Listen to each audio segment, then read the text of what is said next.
they can be in this at any moment. They just gotta up their mental game, let their talent speak.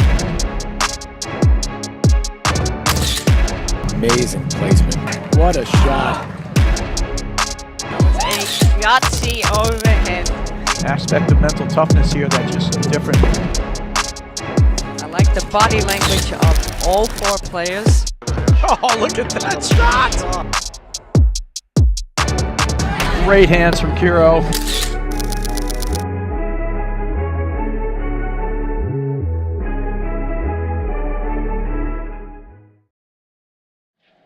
Hello and welcome to the 2023-24 APTA Tour presented by Volley. We are live from the Country Club in Brookline, Massachusetts, bringing you the 2024 APTA Boston Nationals presented by Aon. Boston Nationals is the 16th and last stop on the 2023-24 APTA Tour, with live streaming brought to you by the APTA membership, the APTA National sponsors Volley Infusion, and local sponsors, local presenting sponsor Aon, our secondary court sponsors Santo Tequila, our local sponsors Bully Boy Distillers, Columbus Overgroup, Viega Kilgore team from Compass, the Hillary Maddox team from Compass, Crestwood Advisors, DraftKings, FBE Insurance Services Inc., Harpoon, Needham Bank, Norfolk and Dedham Insurance, Pure Insurance, UBS, WAC, and Win Stanley Enterprises, and I'm Brad Easterbrook, alongside Guy Moore, bringing you men's quarterfinal round action between our number 5 seeds of Regalado and Salazar against the number 3 seeds of Fraser and Morgan. Should be a great one, Guy. Welcome to the booth.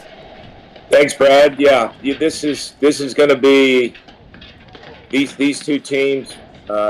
Just chatting with you before we went live. I mean, it's going to be fun to watch. Let me introduce our players. To the bottom left of your screen is Alvy Regalado in the white jacket with the red hoodie there. His partner to the right of our screen, the bottom, is Jose Salazar. He's in the blue. They're switching now, blue and black there. Across the net, to the top left of our screen, Adam Morgan, and his partner to the right in the black and white hat, Tyler Fraser. They're switching over there as well. Brad, I think everyone's trying to dress like each other, but we can't tell them apart anymore. Yeah, they're getting tricky out there. Umpire in the chair for this match is Dave Najedlik, and guys, let's get to the match. I mean, because we could be here for 3 hours. This could be a real battle. It's teams that are evenly matched, a lot of skill sets. And Regalado and Salazar have clearly burst onto the scene here, winning titles, having wins over, all the top teams in the country almost. And these guys know how to play, and they do it more of an old school way. They push the ball deep, they get in position at the net. Little unorthodox, they kind of stand next to it, a little different ready position. They're not always that backhand ready, just standing right there in a staggered net position, but they're smart. They push the ball deep, they know how to attack the net, use rollers, and it's going to be a grind. Partners from Greenwich, Connecticut, Jose Salazar. To my right, from Cincinnati, Ohio, Tyler Fraser. And his partner from Lake Bluff, Illinois, Adam Morgan. All right, so there was umpire Dave Najedlik. And how do you see this match, Guy? Both these teams can go into lockdown mode where they just don't miss. So when we talk about a long match, that's what'll happen. These guys both play smart, and they just don't give you a lot. And they're smart enough when I say lockdown mode where you almost feel like you have to press. And when I say press, that means you're hitting the ball where you don't want to. And that's where the errors come through. But, yeah, going for too much. And that's the thing. I mean, there's been a maturation. Tyler Fraser, for his entire career, really, has been one of the most dynamic players on the game. He spin serves. He has cut finishers. He's got a great backhand. His forehand was a little suspect early on, but he hits the forehand now, too. All right, well, we're going to get right into it, and we'll get back to the match stuff. And this is Tyler Fraser to start us off. He might go for a bullet serve at the corner, and he does right away, and they're going to block it. And again, real quick, we'll do our plays one more time. That's Adam Morgan hitting that overhead right there to Jose Salazar, who dumps a good backhand low in the middle, gets him to reach. Love 15.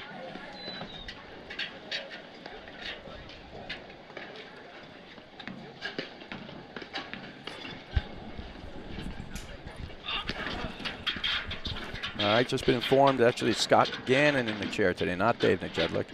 So, a little switch up there.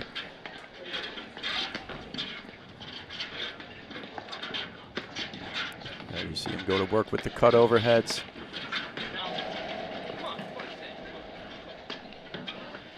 Yeah, and I think that's where Tyler and Adam are so strong, is when, you know, Adam likes to hit a lot more rollers, and Tyler Fraser loves to. You saw the variety there already, you know, with the spins. He's got to be careful dumping that ball over to Salazar's forehand, though. That's what we were kind of talking about. You don't want to get bored with what's good. Yeah, that's the ball. Yeah, that was but that would be considered classically a bad overhead, right? Down, up, right to a guy's forehand, not getting to the side screen. That's a mistake there, unless he was baiting him, but he's no chance of getting in position. He definitely, you know, putting back. I don't think we'll see too many more of those. That's sort of can't be a game plan. All right, that's out. So 15-40, a couple of break points for Regalado and Salazar right away. And, you know, Regalado and Salazar, sometimes all they need is a couple free games, and then they ride it. You know, it's a great point, because one of the things they do, and do so well, and, you know, with a kind of a poise and an understanding that's far beyond the amount of years they've actually played, is they take a break, but then they make it so hard for you to break back. One long point after another. They don't give you as much, so you have to work that much harder. Just get that one break back. And here he goes with the hard overhead, and he actually tags him. Beautifully done. Yeah, I tell you what, he held that a long time. And not only that, Brad, he hit it so deep in the court. Yeah, it was perfectly executed. So here we have Jose Salazar starting us off here for the Regalado and Salazar, and they take that first game with, you know, beautiful style, but a couple of gifts there from, and the little tactical mistakes. There's a great return there from Adam Morgan. Wow, a lot of offense off the bat, just striking the ball in his wheelhouse. Great backhands from Salazar. Yeah, and that's just it. They take what comes their way, and they're generally always ready for it. It doesn't matter if it's 10 balls into the point or 50.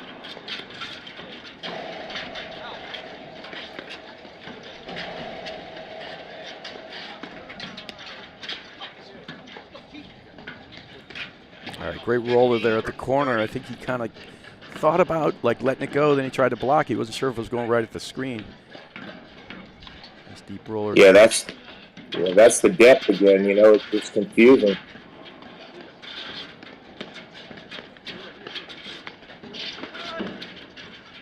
That's the Fraser backhand. He's sitting on that all the time.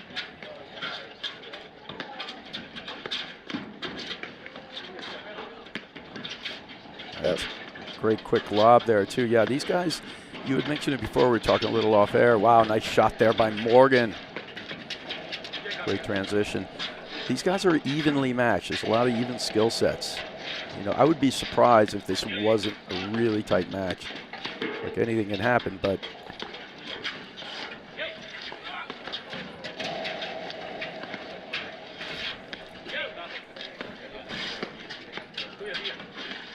and the thing about a good long point here early is everyone's going to be in the match now. They're all going to be warmed up now.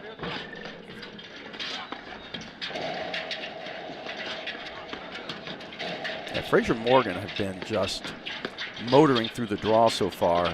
You know, last match, they played a great match. It was actually a little tighter than the score, but with ease so far to this quarterfinal. Regalado Salazar was pushed to the limit by Dennis and Friedrich in the round before. Ooch. That one's long gone. See if they find somebody out there to get that off the top of the paddle, and it was a home run. Yeah, there's somebody jogging out there up the hill. You can see him going. And of course, Brad, what do you go ahead, guy. Yes. What do you think early on? How many free forehands Salazar's getting off the deck? I mean, he's way too blasting many. It through. Yeah, way too many so far. They're going to have to find their safe spots. And the thing about Salazar, though, he can hit the backhand too. But Yeah, so far it's been the spots they need to hit to. They haven't quite honed in on them yet. Good return, challenging one. All right. Yeah, I think when they get lobbed down the line on that ad side, Tyler hit a couple and Adam Morgan, they got to go back straight ahead to Regalado. They can't go there. Yeah, and that, of course, what we're talking about is one of the first things you want to do as a team, and a lot of these guys should know enough about each other right now to know where the safest spots on the court are. Where you have a space and you're in a certain position, you got to hit a ball to a place that's going to allow you to control the net, and even if they do drive, you're going to be able to make the volley.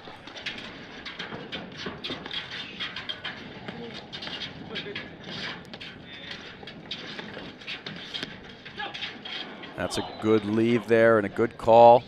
Ball gets up a little high, doesn't quite roll that backhand, break point.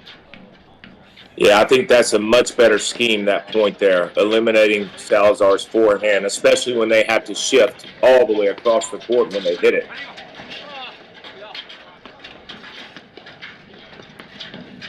Yes, good job, and a good job by Fraser. He mixed in some spins short, some deep spins, keep him off balance. He has that ability to cut the overhead deep, cut it short, use the roller. That's a great ball right in there to the crease, and there's the break back, so 1-all. Yeah, I think that's already a good adjustment with what we were just talking about with Jose Salazar's forehand. I mean, I really like that scheme right there. Especially because it utilizes Fraser's versatility, right?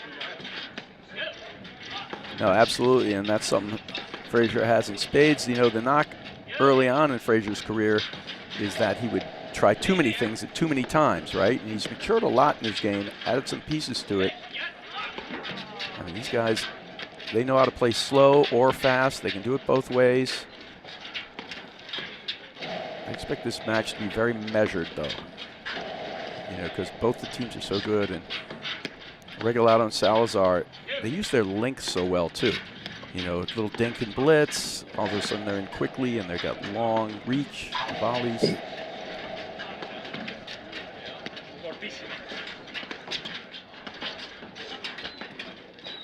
And Brad, when you say kind of doing it the old school way, this is exactly what you're talking about. These guys are comfortable hanging back. They're lobbing the ball well. Waiting for the opportunity. Yeah. Offensively. And from the back and the front, right? So here's a good cut overhead. Yeah. And the funny thing about that, it looks like Salazar has it easily, but the spin on the ball is actually still spinning down. You actually have to hit that one up a little more. That's why Salazar netted that. But so good spinner there. He read it well. That's a good bail from Morgan.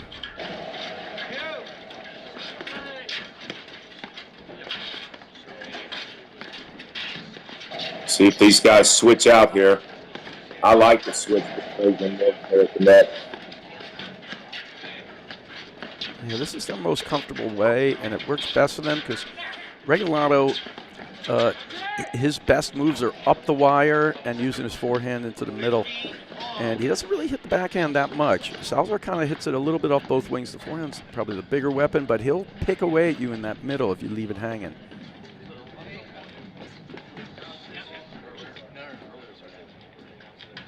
With Morgan and Fraser at the net, do you like this setup with Fraser on the left? I do. Or do you like? I do. Yeah, I think this is the way to go for them because, it's more about what they can start. That's great pressure. Wow, good read. It's more about, Fraser's great at shutting down a volley, meaning closing in and actually hitting an offensive volley. He's pretty good at it. But in this case here, it's going to be more about controlling the point with your overheads and getting into position. And so I do like this look for him the best. He's got the most variety on the shots he's going to do. He's going to have to stop that a little, though. It's one too many, maybe, although it's creating a transition move.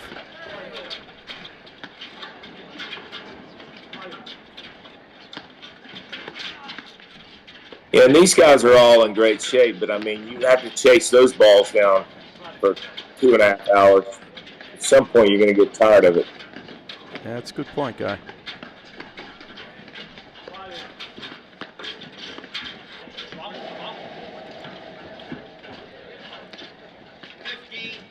30.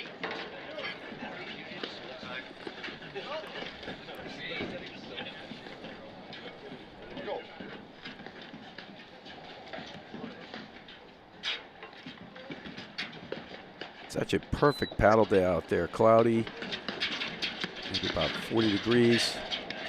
Really nice, good cutoff move.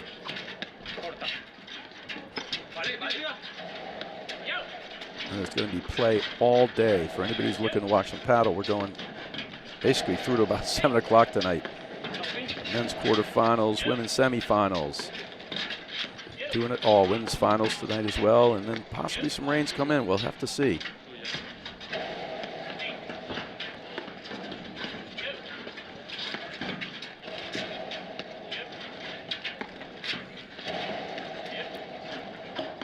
And this is the typical stagger, you know, when Morgan clearing to the right, playing 2 steps in front of Fraser. I mean, textbook, even that, moving to the right again. He's letting Fraser dictate the tempo of that overhead. Good one. Nice low ball there from Morgan. That's that overhead. That's that drive.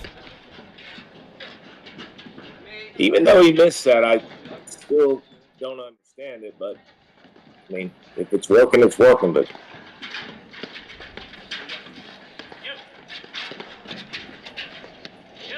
other than Brad, them just wanting to speed the point up with that shot. I mean, because that's what it's going to do. Right. Yeah, you know, you in the sense like when you're speeding it up like that, but he's not getting at his feet. He knows he's not. It's not something to blitz behind. It's really just. I think it's just a shot to make him think. You know, I might hit this at this time. I don't necessarily agree with it either, but sometimes it's important to be unpredictable.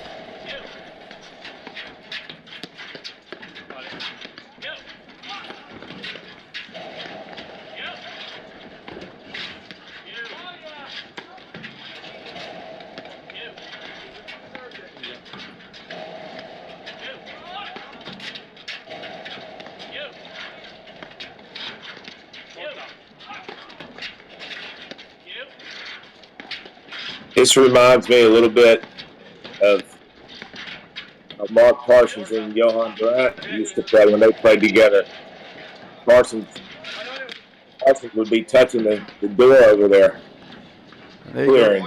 I mean, guy, that's like a perfect point. We didn't see anything, you know, nobody's pressing too much. The tempo's about right, what both teams almost want. And that was a huge miss there, but it took 40 balls, right?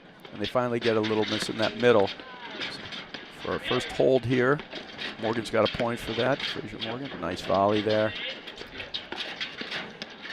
You know, it's fun always coming down to these tournaments and AC in the community. The paddle community is one of the best in the world, but it's also like you see the little things players do. You see the warm-up from, you know, Score and Morgan. They have this little routine, and we were passing through this facility yesterday and walking in, and Adam Morgan's like in the indoor tennis courts, which are open at the time, and he's got like basically a ball.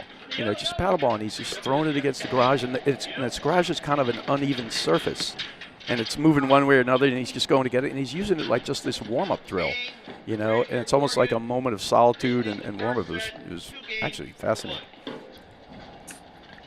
Brad, let me tell you about one of our sponsors, Aon. Aon is proud to be a title sponsor of the APTA Nationals. Aon exists to shape decisions for the better. We provide our clients with advice and risk and human capital solutions that give them the clarity and the confidence to make better decisions to protect and grow their business. Aon is the business of better decisions. Now, Guy, it's kind of like this match. If you see it, I think both these teams are playing kind of the way they want to. And the way they want to play is kind of about the same, right? It seems that way to me. But it's going to come down to some execution. In terms of things that are difference-maker type shots, you know, the best overhead out on the court would be Fraser's, his ability to be, you know, hit some attacking balls and do those types of shots right there. He has the best one on the court. It may be the difference-maker in the match. What do you think? Like, you think this is the right tempo for both these teams at this point? I do. They're similar teams. It's going to come down to tactically, like I love what we're starting to see. I mean, I've seen it the last couple of times. Morgan and Fraser's switching out when they are at the net to let Fraser's overhead dictate more of the play, just like you suggested, because it isn't just overhead on the court. And then it's going to come down to, I think it's just going to come down to who plays the biggest points the best. Yeah. Because it's going to be tight. No, I think we're in for a 3-hour battle, and there's just going to be a couple of really crucial moments. And it's going to come down to who executes the ball, who makes the cut finish, who blows the drive that they have. You know, even though it's the right shot, it's going to just come down to a little execution.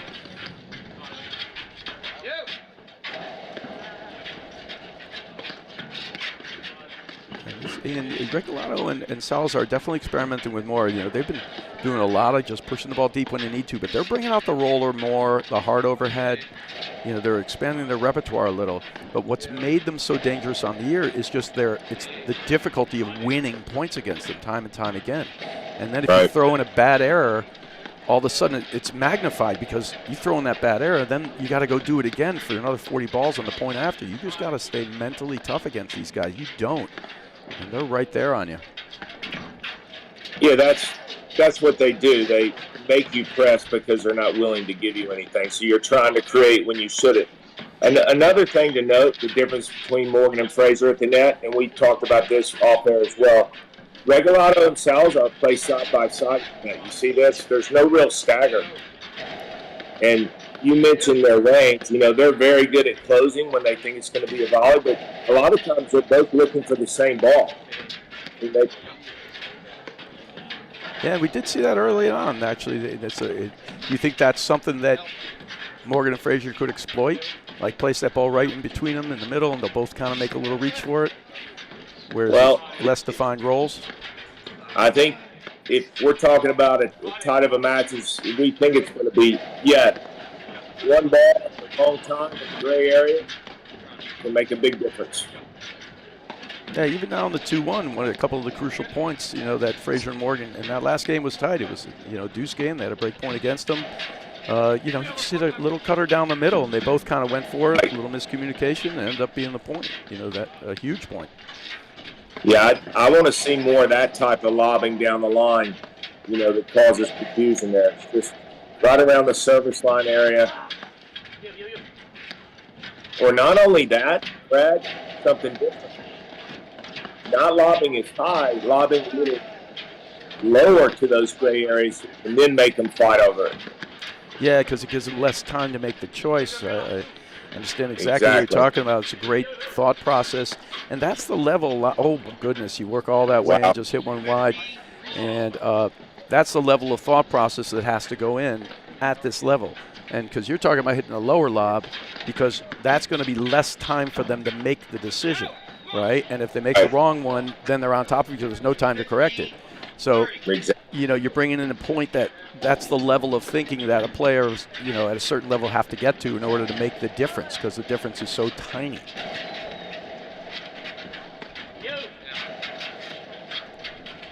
And I also think, talk about differences in this match, how north to south Fraser can be. In other words, transition, moving in like he did 2 points ago and blitzing, because I mean, that's something you were talking about, how he's matured, and he waits for the right time to do that now.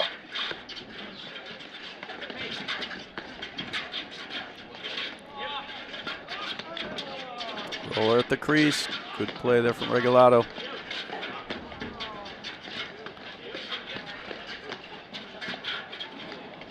That's a good play down the middle. Ooh, little confusion on that cross-court lob. Good play.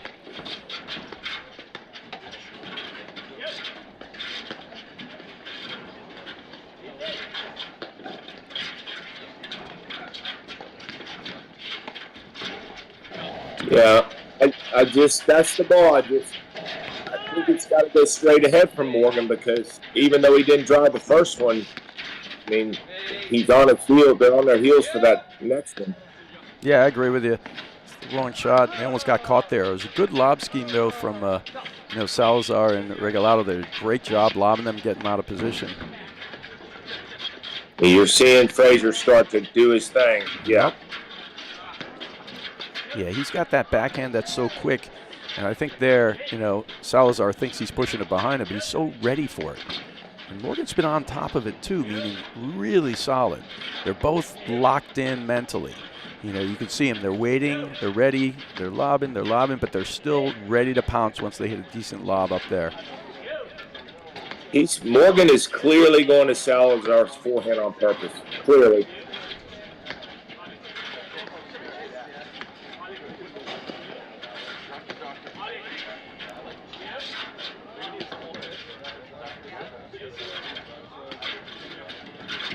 It's going to get transitioned.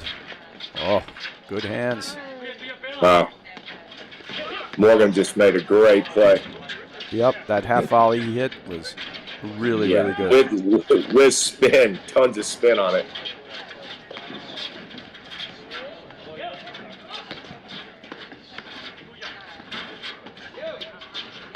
There you see Regalado pinching up the side wire. He's got that move.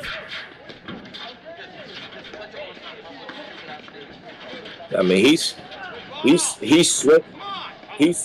swinging the ball on purpose. I mean, listen, if obviously Fraser Morgan, they're doing it intentionally, but I tell you what, you can do whatever you want if it's working. I mean, it's not hurting them right now. Well, great play. He goes for the dink. He gets Salazar to bite. He could have just lobbed that ball and retreated, but somehow kind of hooked him in. And so far early, 3-1 here. I think both teams are playing the way they want to, but the difference maker has been really sort of Fraser and Morgan being able to execute a couple of big balls and make them a little more uncomfortable. Well, as I'm watching this, I'm just figuring it out that, Brad, Salazar and Regalado will stand out there all day. And again, repeating myself, they get into that lockdown mode where they don't miss. I think them dumping that ball to Salazar's forehand, they're just trying to speed it up where they're not going to sit there and let them lob 500 balls. I mean, that's got to be the reason. Yeah, I mean, it's certainly it's working. It's certainly a good conjecture on it. Great spot there. There's a big backhand there from Regalado. But the biggest thing, and it does speed it up, and that's the thing. Nobody has, in my estimation, nobody has tested certain aspects. In a lot of cases, Regalado and Salazar have been able to actually control the tempo, even against top teams, right? They're just controlling the tempo, and they haven't gotten baited into too many things. But you're absolutely right. If these guys can speed it up and get them to hit the shots they want them to hit, that forehand's coming, even if it just creates transition, and you want that speed, well, that's good. 3-1 so far. Yeah, and going back to the old school with Regalado and Salazar, I mean, they're completely capable of moving and coming forward and transition, but, that's what that's creating is, I think, from the matches that I've watched with you. Oh. Great give by Morgan. Yeah. He's going to do it again. Yep, he's got it this time. Fraser's there, but a lot of transition here. Yeah, good play. Wow. Nice.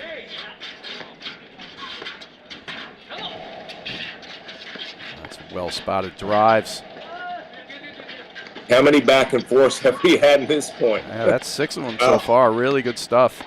And beautifully played. The spots on the ball are just great. Placing it perfectly. Who do you think this tempo favors? I think ultimately the faster the pace is going to favor Fraser and Morgan. But sure. And they're definitely speeding up. I mean, they're using the hard overhead. Just I think the biggest difference maker on the match is the versatility of Fraser's game. And when he takes the net, I think this is going to come down to a guy like 4 or 5 points probably, right? And Fraser's ability to sort of cut the ball or hit a winner to the nick, I think that's going to come down to like a big part of it. I think these guys want to hold the net as much as they can and keep the tempo even. Oh, there we go. Gets the loose air. Perfect. know, you say it's a loose error, but this is paddle. It's like, you know, 70 balls later with 6 transitions in the middle, right? But these are what it's going to come down to, shots like that.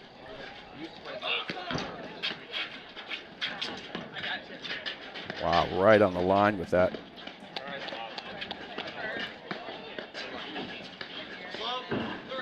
I mean, that's a heck of a ball. Morgan calls it, but it must have just died on that back screen. It gets off our little viewing angle here. You would have thought he would come up with that one, but it probably hit the back screen and just died. Maybe hit the seam.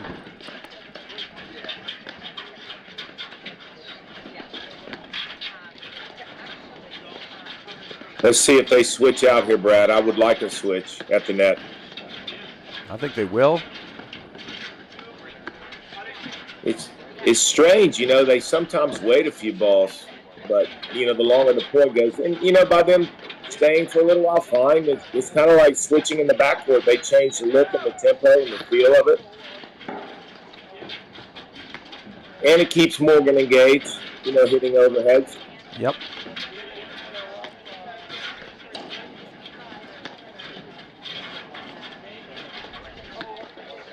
Ooh, sneaky. It's close.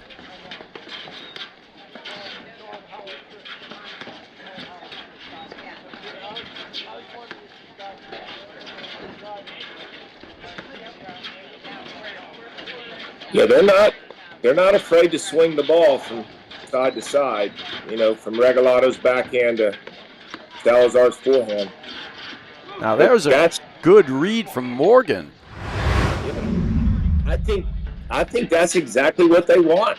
That's what we were just talking about. They want the drive so they can volley and speed it up instead of hitting 100 overheads to the wires. I mean, I think that point is the template of what their tactic is right now at the net. Yeah, meaning allowing the offense to come so that they can actually respond with a counterattack, and it just speeds the point up. And the more speed, whether they lose a point here and there, it's going to favor them in the long run. He keeps setting up for the big bullet serve, but then he'll hit 5 or 6 serves. It's actually really good. Nice play. Morgan's been spot on so far, just hitting terrific balls. All right.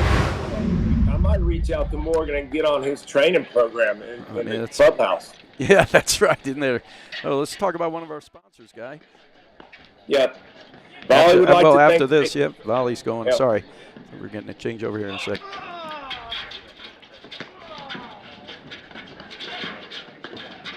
I tell you, Morgan has been spot on. Great plays here.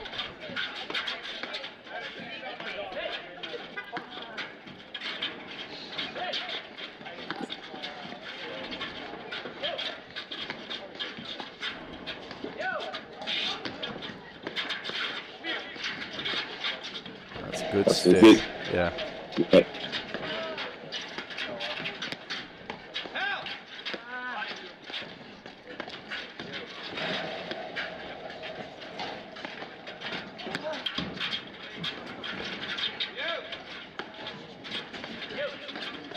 And I do think that backhand is Morgan's. He's looking for that more than anything. Although his forehand's great, but that backhand's just, you hit it short. Great ball. Game, Salazar. Fraser, Yeah, Brad, let me talk to you about volley. Volley would like to thank the APTA, tournament host clubs, players, and players for an amazing 2023-24 season. With over 1.3 million balls thrown this year, Volley creates a community to connect pros and players while giving users personalized performance insights to track progress and improve their game. Download the Volley app now by searching Volley Racket in your app store. For more information, visit getvolley.com to get started. We'll see you all next season.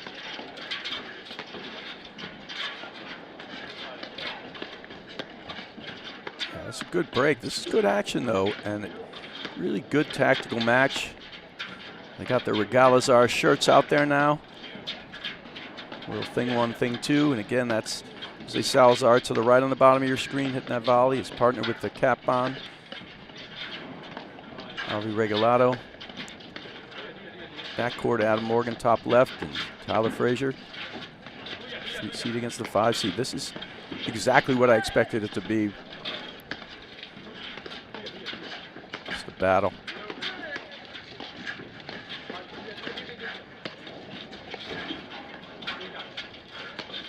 Yeah, there's just not a ton of momentum shifts here at all. I mean, and I think both teams are just too good to let it get away from them, you know.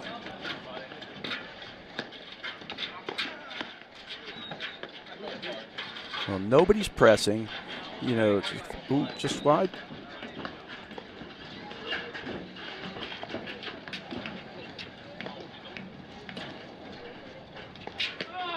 Yeah, and it's interesting. It's as good as the play's been. It's not the difficult shots that are being missed. It's an overhead like that or a lob long from Fraser, you know, the game before. You know, it's not. Those are the easy fixes. That's a tough choice there. Pulls the trigger on that one. Good roll there from Salazar.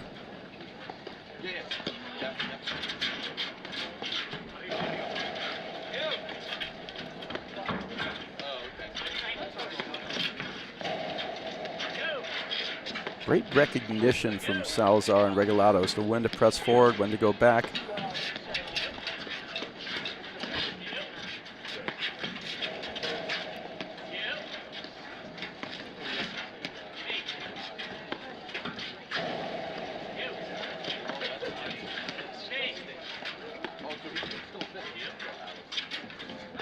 Oh, just long. And like you said, it's the easy balls that are getting missed here and there. It's clearly nothing. It's just a regular lob. He's trying to lob it down the line. He pushes it too far forward.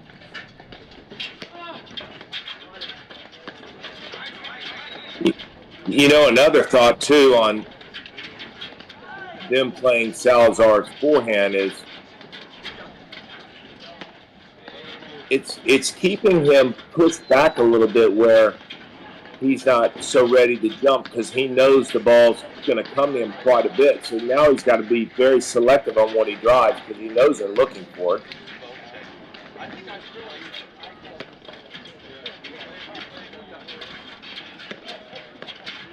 Good block there from Morgan. He's reading it, going right at the corner. Just want to take a chance. Yes. So you see Morgan, right? When he knows it's coming, that's the play I like from Fraser. Nice. Great blitz move there. Walking forward. He's looking back at Regalado, and the sneak goes in. No call. He's got to let him know Fraser's coming.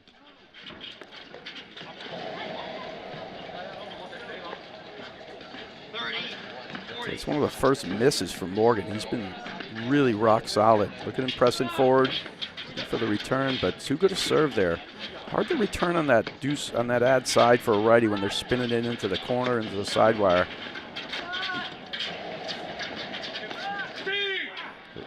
Wow.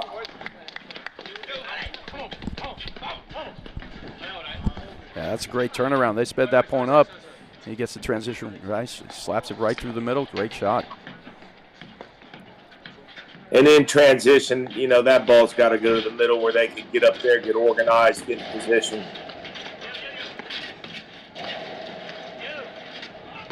All right. Fraser Morgan, we're up 40-15 here. Now back to deuce. That's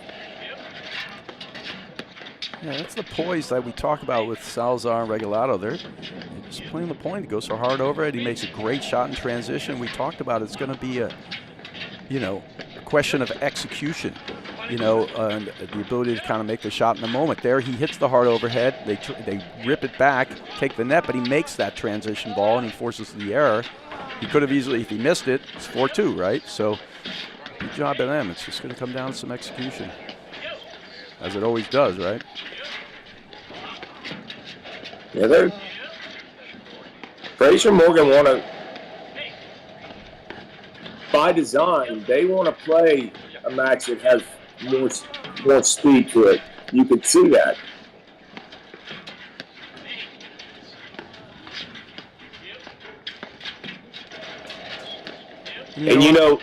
Go ahead, guy. Morgan, watch this. He hits it, you see how he hangs back? So if the ball's driven hard at him, he's going to let it go to the wire. Tyler takes it, he just comes back in. But he's hitting the ball. Watch this. He's hitting the ball there knowing it could be driven. Yeah, wasn't that part of the point, but I know exactly what you're talking about. He's hitting it. He's knowing that there's a good chance it's going to get driven. He wants it to be driven. And if it's driven softer, he'll close back in. If not, he's just ready to transition back. But he wants the speed and he wants the shot to come. It's really what we're talking about. And, absolutely. And when you choose a play like that, what you're really choosing, we talked about, it's going to be about 4 points here that are going to decide these things, right? You know, this set or even this match. You know, it's kind of like when you go to the Wimbledon finals and you got Djokovic playing Alcaraz, and they play 5 full sets, and the total points is 169 to 168, right? It's just, right. You know, and yet somebody's a winner. Yeah, they got the exact same amount of points except for one, and somebody's declared a winner. This match is going to come down to 4 or 5 points, so when you decide you're going to speed it up this way and play this type of tempo, that's a great hold there from Regalado. Just held the ball, you know it was coming. You are deciding that this is going to be your best chance to get those 4 or 5 points. You're going to lose a few, but you're going to come out ahead in the long run, you know, and that's the key. And talk about momentum, right? Being up 40-15. If Salazar Regalado can win this game, I mean, those little mini momentum shifts are important. Oh, wow. There it is. Great balls in transition. Get him out of trouble there from 15-40 down. And Fraser kind of rushes in a little, and then he gets caught, though. He's not in far enough. Sometimes you want to slow play the move to the net when you know your opponent is going to drive the ball like that or not go at all. Yeah, I agree. Don't go at all there. Ball's hit too hard off the back screen. He's got too many options. He could drive or lob. You're going to get caught in the middle. As good as Fraser's hands are, no need. Stay back for one more ball. Let the point develop. Yeah, and not only that, the other team had already left the net anyway. You're going to get the net on the next ball, and if you're not in position to put away the ball, meaning right on top of the net, then there's no point in rushing in. Absolutely.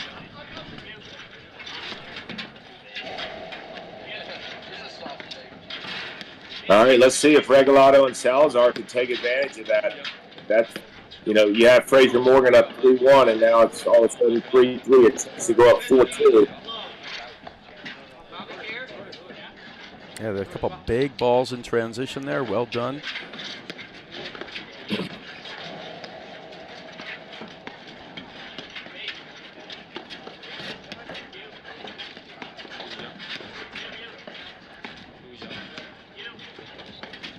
You know, everything about this guy is very measured at this point, right? We haven't seen we've seen some big drives and well-spotted balls, but it's not like somebody's taking a howitzer on the return. They're being very cautious with the return, making sure they're putting it in play. They're, you know, picking spots on their drives. It's a big drive there through the middle. Oh, gosh, good hands there from Fraser, but wow. Yeah, I mean, those last 6 shots were, I mean, it's hard to even say what those were. I mean, that's just exceptional hands and skills. And part of the skill, you see him actually almost walking back very nonchalantly. Look at these hands there. Again, great shots. It's also knowing where the ball might come and then putting your paddle there. You know, and he's got the soft hands to be able to put it in.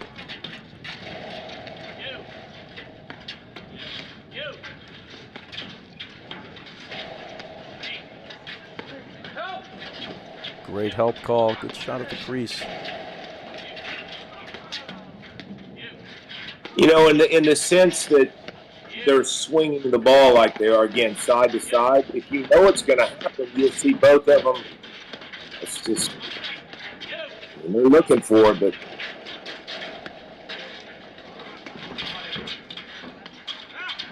oh, it's long. But what you'll see, Brad, is since Morgan will swing that ball over to Salazar, is both Tyler and Morgan drop back a step because they can cover the lob, and they know they're going to move the next ball back over to Regalado. Oh, he threw a feint in there, and Regalado drilled it down the line. It's almost what Fraser wanted, but he was going to let it go. He couldn't get out of the way. Good shot. There's one break point back, game point back.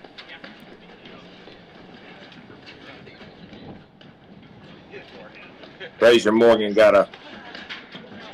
they can't go 2 games up 45-40 love. They got to. Yeah, they got to take this game. That would be a really bad momentum shift if they don't get this one. But still got a couple of points here to close it out. If the lob goes to Morgan, you're going to see the ball go over to Salazar. Yep, there it is. Just like that.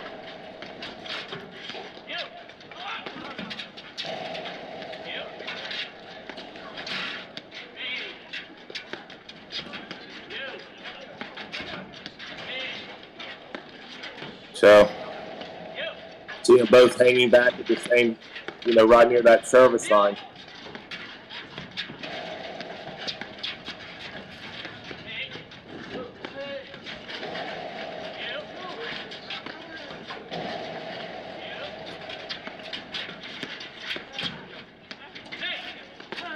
That's a great lob.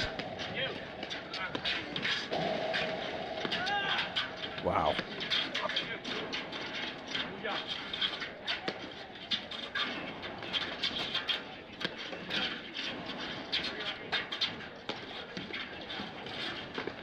That's a perfect point they're playing. Regalado Salazar, great lobbing. They're starting to see the patterns too.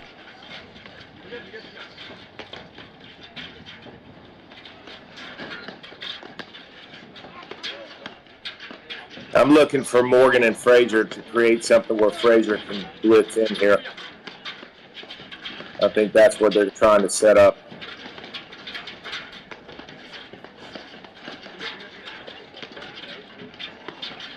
Here it comes. Good Just move. like that. Oh, and he went There. for the cutter, and this is the key. He had him backing up. I see why he went for it. In case of execution, sure, he could have made it and finished the point, but he wasn't really ready for it. But I think that's the template for Fraser Morgan from the baseline. We see what they're doing at the net, and I think we're going to see more of that. Just getting Fraser moving more forward, where he's a threat in the face of Regalado Salazar. But again, the whole goal is they're not going to sit back and play slow this match. They're going to play at that tempo, and I think it favors.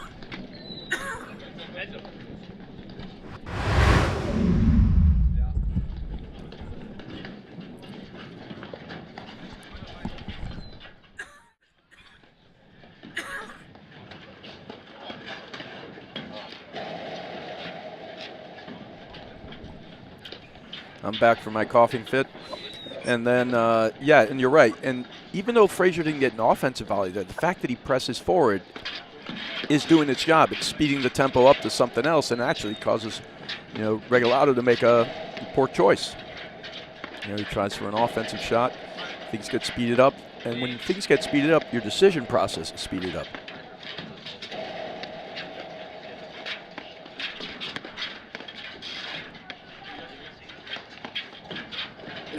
That's the lob we were chatting about a little earlier. That one down the line. You see that it's a little low, right? Yeah, there it is. Love 15. Brad, I think we both have to answer the question before I ask it. How much of these live stream matches do you think these players are watching and picking up on positioning and tendencies and developing strategies and talking tactics? Oh, I think they're watching it all the time. The teams that are, committed to improving and to seeing what they're going, they're watching it all the time. And you come out here, and I talk to players all the time, and it's constantly like, many times it's questions of, hey, I was watching the match that we played the other day.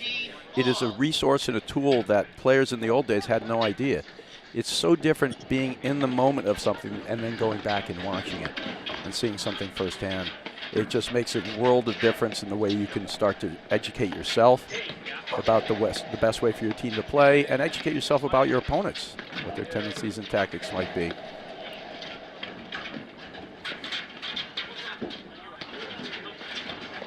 Yeah, I really believe, too, from an APTA standpoint, that in terms of growing the game and these streams. I mean, it helps a team like Regalado Salazar.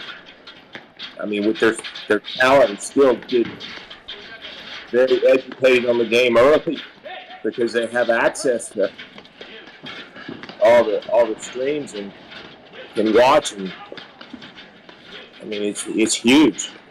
Yeah, it's no question that technology plays a big part in all of this stuff, you know, into the world as a whole, and it's part of the reason why players are also just getting much better at a quicker rate. You know, and all the work that, you know, groups like the PPTA, PTR do to spread knowledge across the board, and you know, and as a consequence, people are just getting better that much sooner.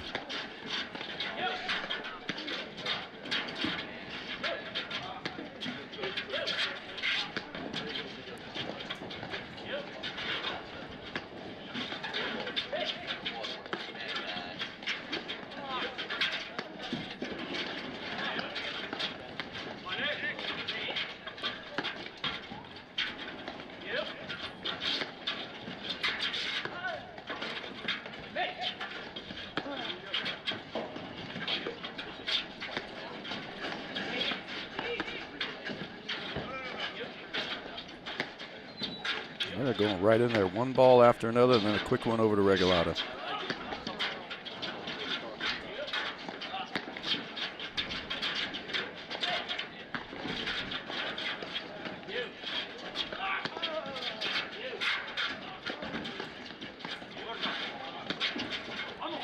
That's out. They outlasted him. They tried to get Salazar and Regalado to bite there. Take it right. Didn't take it. They outlasted him, and then Fraser overcooks an overhead, trying to overplay. And this is the template for them that works so well. And that's what they've been able to do to teams. They bother them, and then they try to overplay. And that time they couldn't get those guys to bite. They couldn't get them to speed it up. And there's the blitz move. Nice play. Sneaky. Yeah, you're starting to see the chess match come to life, right?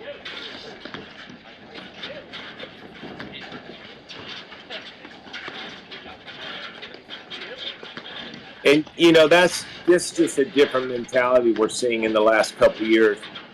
Players actually hitting the ball to a team's weapon to speed it up. 40-15. That's a great And spot.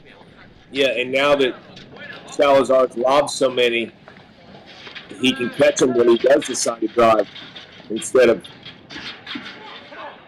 driving every ball that could be driven. 40-30.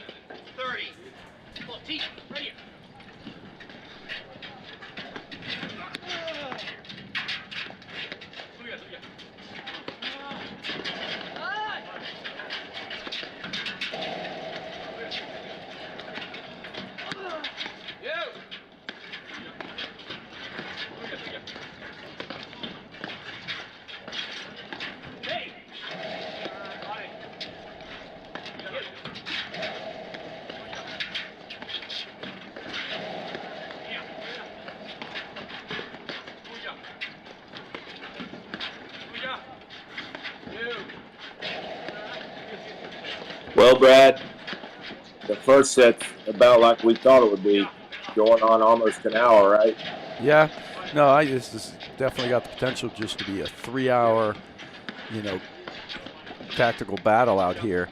And then, you know, we'll get these flurry of shot making, transition play. It's a little sneaky move. They don't call out the blitz, actually, Regalado and Salazar. Yeah, they never really have, right? Yeah, they don't. And it's more like the guy who's back just sort of hangs back. But it's still wise to do it. You want to know when the guy's coming in. But they've, you know, and again, they've gotten away with this side-by-side mentality at the net. You look at them, they're side-by-side. And, you know, you can tell they're both looking for the same ball, and they start both drop back. See what I mean? That's a great hold there from Regalado and Salazar. Patient. They didn't bite when they were in the backcourt, didn't let them speed it up. And they get Fraser making 2 attempts to actually force the action there, and he gets both the errors. And this is what Regalado and Salazar want to do to you. They want you to get a little jumpy, a little frustrated. I can't, you know, it's hard to win points against them. Great hands, great volleys, great length.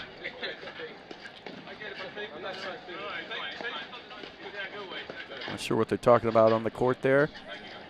Got a new ball out there after 7 games.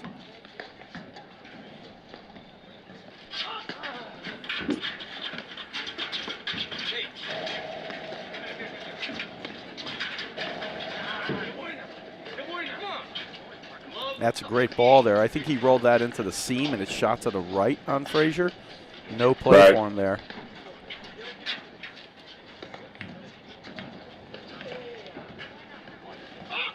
Of course, for all you guys watching at home, the seam is the spot where the wires, in front of every pole, the wires are all tied together, kind of. And the action of tying them together creates imperfections in the screen, so the ball can hit that spot and actually move one way or the other, where even the pros who know exactly where a ball's going can't get it. Yeah, it is tough to call help on that ball, right? Oh, it's hard to see it go in there. You really can't. Yeah. You just got to hope that you're balanced enough and that it gets to a place where you can get it. Anyone who's played the game has had a ball go off the seam and just, you can't make a play on it. Right.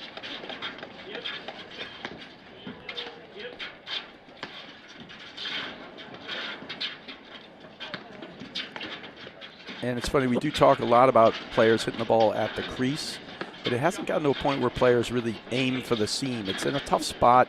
If you aim for it in the middle there and you don't hit it well and it comes off, it sort of stays in the center of the court and gives your opponents offensive looks. So people tend to hit more for the crease of the corner as an offensive overhead. But if anybody could perfect a way to hit the ball into the seam, it could be very disruptive. Morgan is digging out some incredible volleys, half volleys.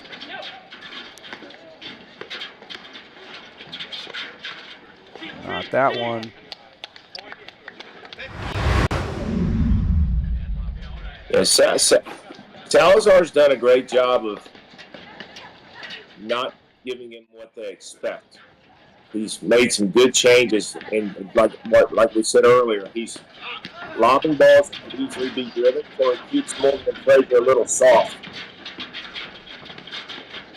Oh, can Morgan track it? Too good. He goes for the hand-to-hand battle, Fraser. He loses that one.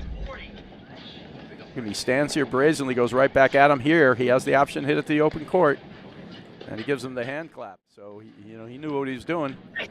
Now it's 2 break points here for Regalado Salazar after being 3-1 down. It's a nice subtle change, and they stopped biting as much, stopped letting the point get speeded up on them. Brad, do you think now's the time for Fraser Morgan to stop dumping that ball into Salazar's forehand? Yeah, because that's hurting them now. Right, I think they actually have to hunker down to a spot where they keep trying to do it, and if they don't bite, he's getting antsy, right? So at this point, maybe they got to find a little different strategy and settle into it, because if they don't bite, then he's forcing it too much. Yeah, Salazar's got too much rhythm right now.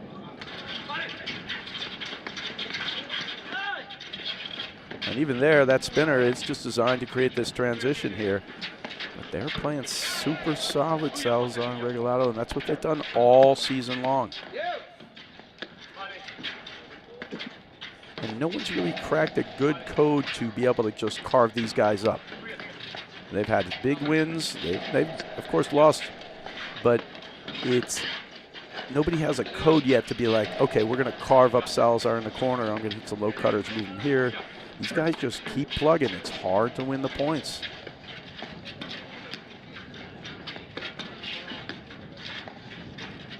And when I've seen them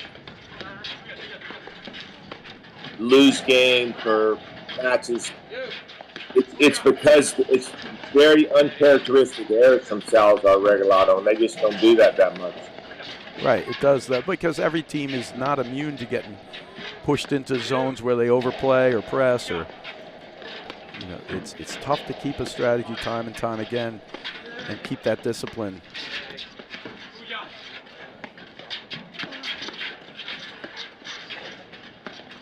And look, it all comes down to some execution like we talked about too. This whole thing started in that one game when it was 15-40, a couple of break points. They played a fast transition game. They made 2 great transition balls in that game, and they took that game down. And from that point forward, the momentum's really been in their favor, and they've locked down a strategy. But if they had missed either one of those transition drives, it could be a completely different story. For sure. Yeah, that game where Fraser and Morgan were up 40-15, 3-2 is where the momentum has shifted a little here. And think about it, we're still at 4-all.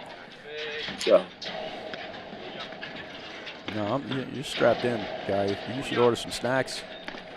You know, we're here for the long haul. It's going to be well into lunchtime by the time we're done here. It's 10:30 now. Yeah, you need to hand me a menu. There you go.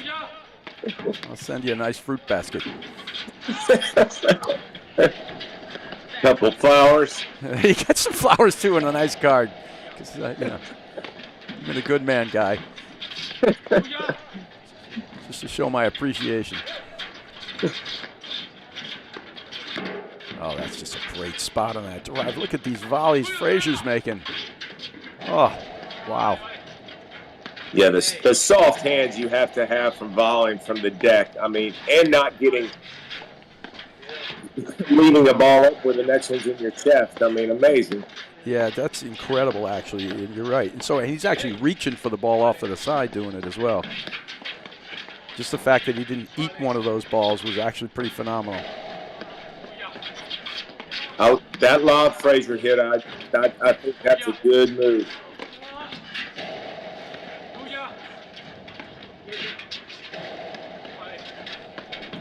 That one. That's that lower lob. You know what it creates too, Brad, is that down up overhead where it just sits up so they can take a strike.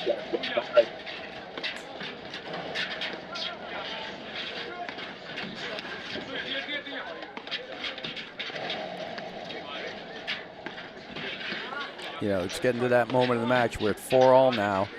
It's 30-all, 4-all. It's the biggest point in the match right now. You know, it's this crucial swing moment. Whoever gets this point is sitting on game. You see none of these teams overplaying a shot. You see a blitz there, but it's wise blitz. And they're not looking to make an error on something that's, you know, 50-50. They're waiting for their 100% shot. I mean, that team, too, they're not trying to force it. They're trying to bait them into making the wrong choice and hit a 50-50 shot. And these guys are just going to play this point the whole way this way, just with the score recognition what it is.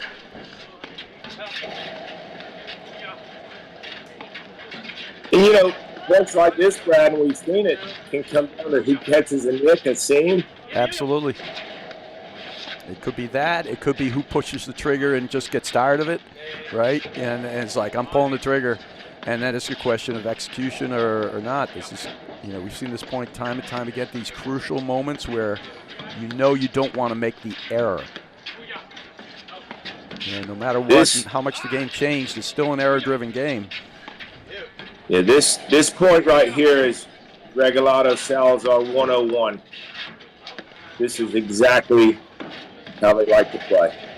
Both of them hanging back. Oh, goodness. Yeah. There it is, the easy one. Yeah, no, it's absolutely. And that's exactly what that point was, and it was designed that way for all the players. I'm not going to be the one to miss. And Salazar's saying that right now. I'm not the one to miss, but he just did. You know, this is no explanation for it. Didn't get the net clearance. I wouldn't even call it a mental error, but sometimes huge.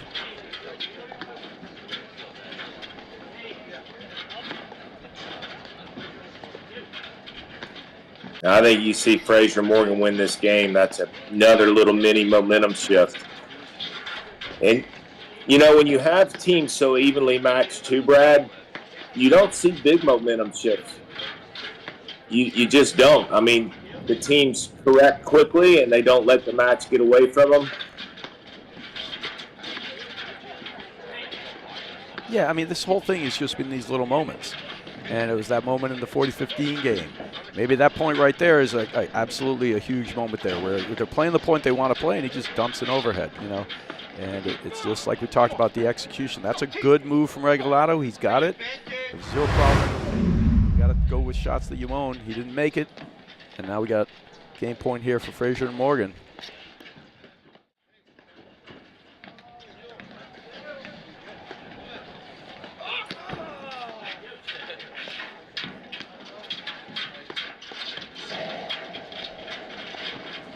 Oh, this is the transition ball. Nobody at the net. Again, the easy one. He just pushes it a little long, or face a little too open there. You can see him, he's disgusted with himself on that one. And we said it earlier, we'll say it again, it's going to come down to the big points. That was a very big point.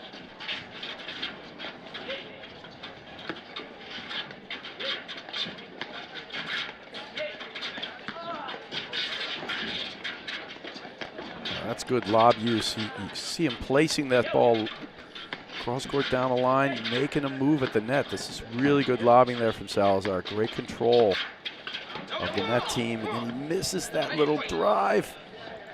Goodness. Issue with him taking that shot there, Guy?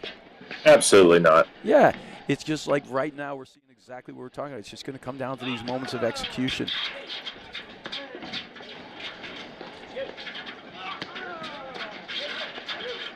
Ooh, oh boy. Great lob. Yeah, it was a terrific lob. And Fraser almost walked right on top of Morgan there. But notice too that the lobs are becoming shorter and more disciplined in terms of where they're being hit like that. Because the high lob gives them time to play the ball the right way. The low lob causes all sorts of confusion. Like that one.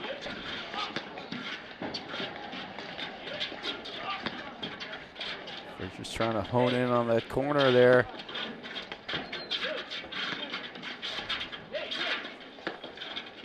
Yeah.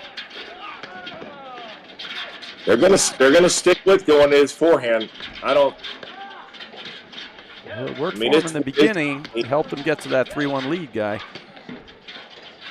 Yeah, I just don't know on this point if I want to get beat by it. Yeah, I hear you.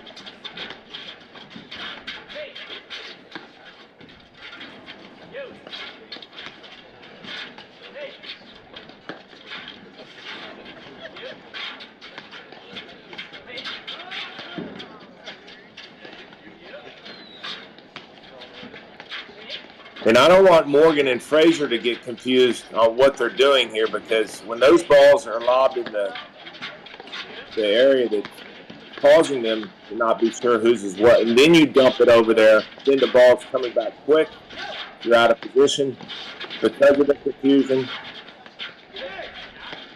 Yeah, you can see him. He's picking away at that spot where he's pushing the ball to the right, making them move towards their right, which is the harder way to move. And then he'll sneak a lob in there, Salazar, down the line, and he's really creating a lot of movement on them. He's doing a great job, actually. It's more than just he's hitting it back. He's actually really controlling some of the net team.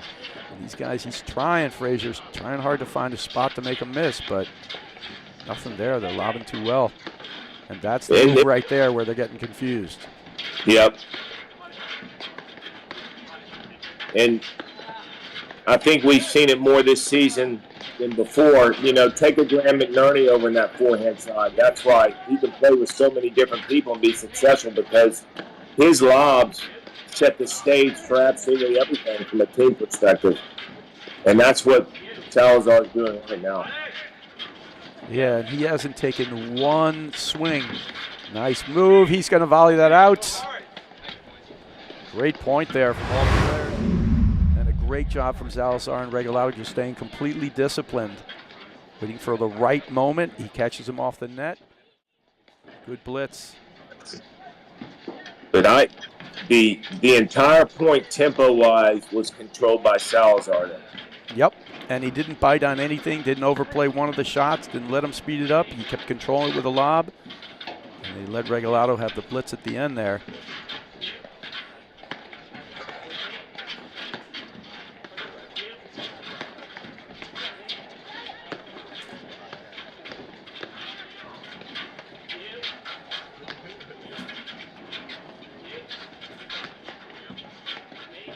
So, Brad, hour and 10 minutes in, 4-all, dudes. Yeah, I mean, and you can see, like, these last couple of games alone, could take a good half hour, because the way they're playing right now is they're playing to hit, like, to make absolutely no errors. They're not going to get baited into speeding the point up, and that's when the things start to go faster, right? They want to keep this under the right tempo and hit the one shot that's going to work for them. This will speed it up, but you know, it's a question of it's really just trading the net, and this is what Fraser wants, but he's the one that ended up forcing the error now. And that's in a row. And from that moment of 3-1 on, this has been kind of the slippery story of the match. They're the ones getting baited into playing the wrong shot. I think, too, Fraser, he's getting what he wants, so tactically, I agree with it. I think Fraser just needs to aim at a target, you know, go at one of their shoelaces or somewhere. Not around him, you mean? Yeah, yeah.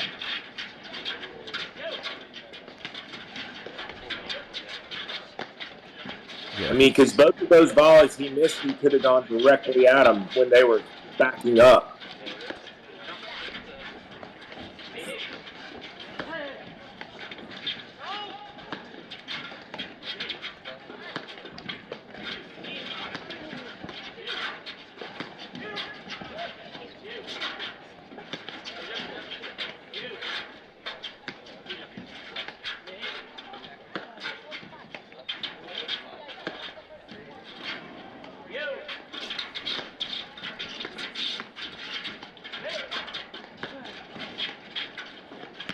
Yeah, that's the lob that sets the stage. Here we go.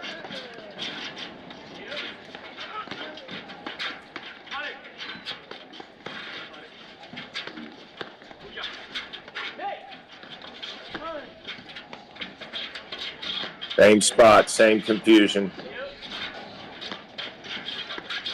Yeah, that's a perfect combination of balls. That's really good. Jeez.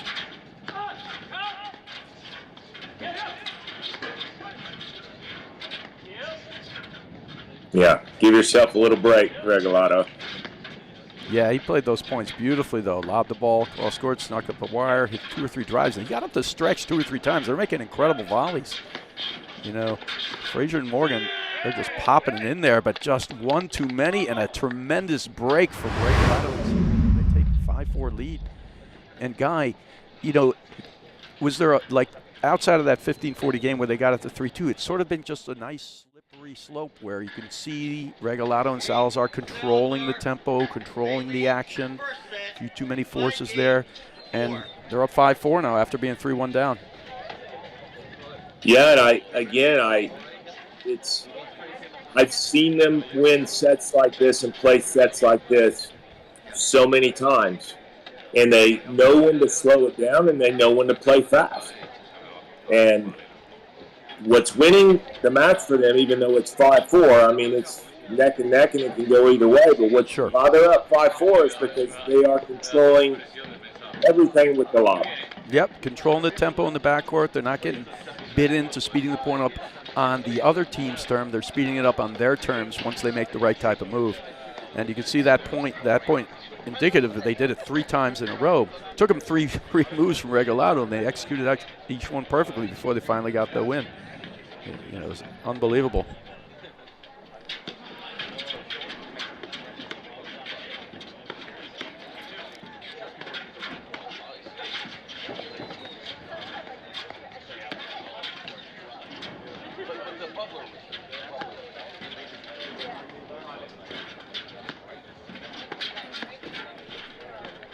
This is where Regalado Salazar sometimes get in that mode where they just refuse to miss. And they just hit that type of speed with their overhead.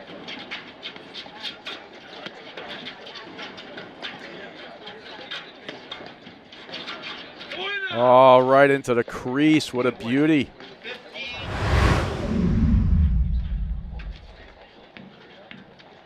And we mentioned that earlier, too. You know, a couple lucky shots. I mean, the spot is on. He's aiming there, but still, they hit that perfectly.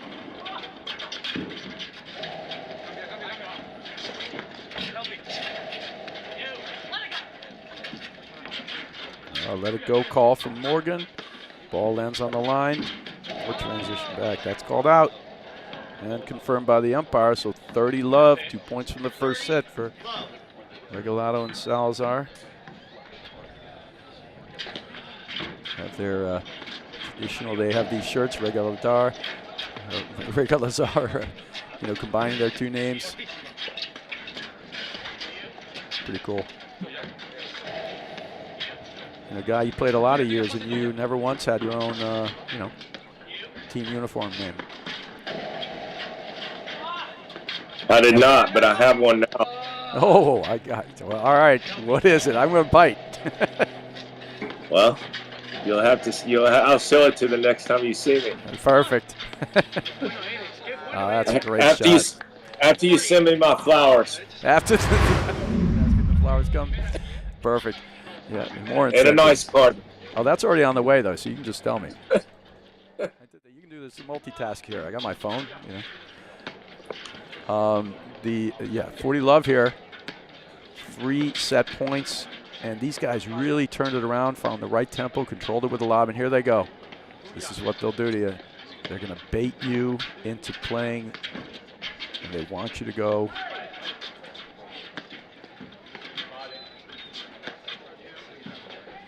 Yeah, on the bottom of their shirts, under their names, Brad, I want to put 101. Yep. Salazar 101. That's the course they're given right now. And it's funny to see a team, who lacked the years and years of experience actually developing that type of style. But it's brought them all the way here to be the 5th seed at the Nationals. And, some people are taking them and calling them. They're ready to win a national, but I can't discount them by any means. I remember you and I in Detroit having this conversation when they were playing. Wow. That we could easily see a team like this here. Yeah, winning the Nationals, no question.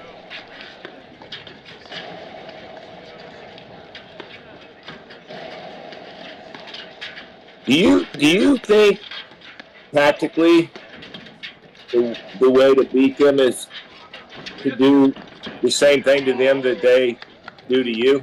Yeah, and to a degree, I think so. I think you have to strap in for that, and then you have to have a couple of difference-making shots. Without a difference-making shot, it's going to be tough. Like that shot there that Fraser hit, we've played all this time, and that's the first one he's done. And so it took all that set, and still Regalado and Salazar take it down 6-4.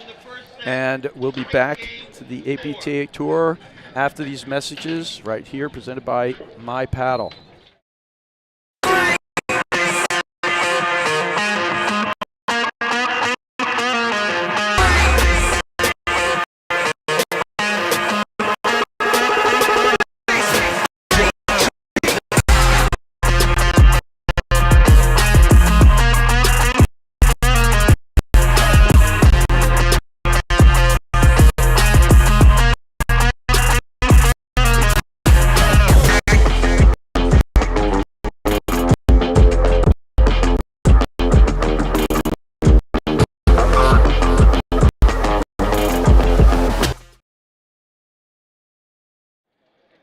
Welcome back to the APTA Tour. We are live from the Country Club, bringing you the 2024 APTA Boston Nationals, where our number 5 seed Regalado and Salazar put on a masterclass of tempo and controlling the points there with their lobs, and then picking their spots to the tune of a 6-4 win against our 3rd seeds Fraser and Morgan.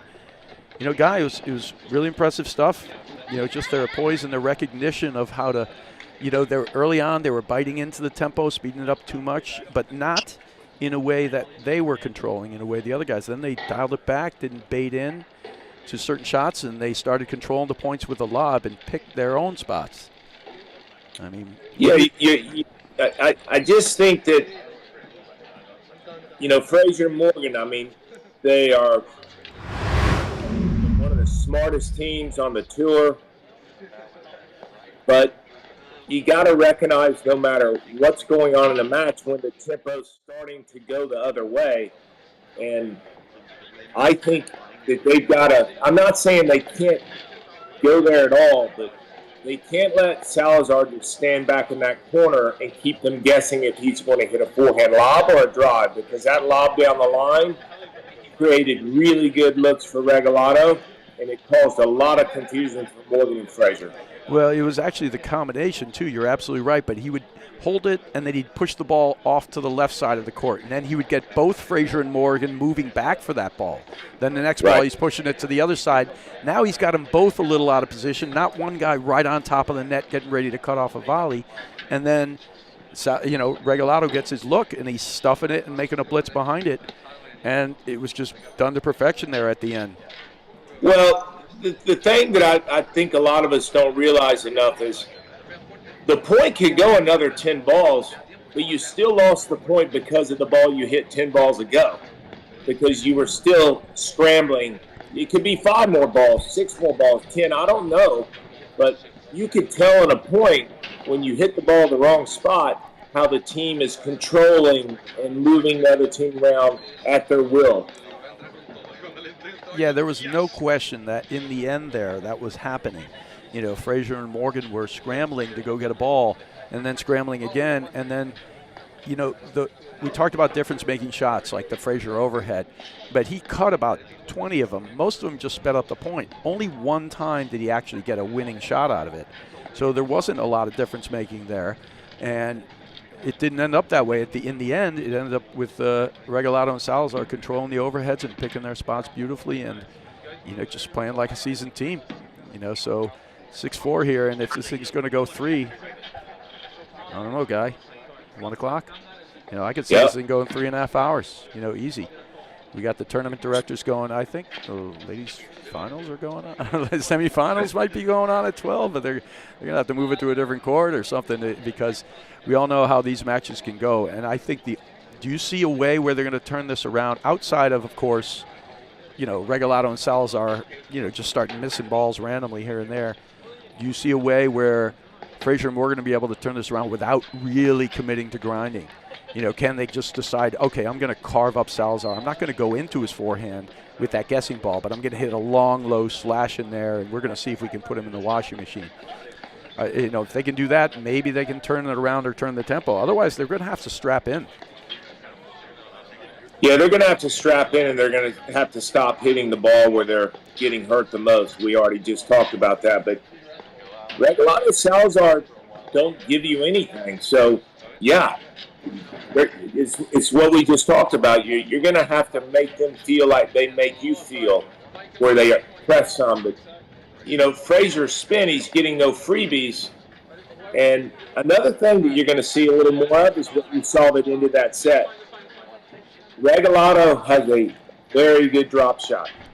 So if they start speeding it up and driving balls they shouldn't, you're going to see more of that drop that we just saw. I'm surprised it's only happened once so far. Well, I think they've been pretty disciplined about where they're hitting it. That only happened the one time because it's the first time Morgan hit one when he was off balance and moving the wrong way. And Regalado could actually see it. He got right up. He knew that drop was coming. Perfect play. He had Morgan out of position. A great way to sort of finish off that first set for those guys. But, we'll see more of it, though. You're right. And we will see it if Fraser and Morgan start pressing. All right, so Adam Morgan about to start this second set here. And, from that 3-1 down, it's been 5-1 for Regalado and Salazar. So it's hard to process all of that because it happened over an hour, right? But it's a slow slide that is, you can just see the momentum slipping away. Well, and I was going to say, and for those of you just joining us, our players on the close side of the screen, Tyler Fraser to the right in a black and white hat, his partner Adam Morgan to the left, hitting overheads. Far side, hitting this backhand lob, Ali Regalado. And on the deuce side, his partner, Jose Salazar. But, Brad, as long as that set took, the last game and a half took a minute and a half. And that's your huge momentum shift. Right. Yeah, that 4-all game took like 20 minutes, right? And, right. We had points that were going 5 minutes in that one. And then all of a sudden, they break the dam a little bit, right? Control the point with the lob. That's a great blitz.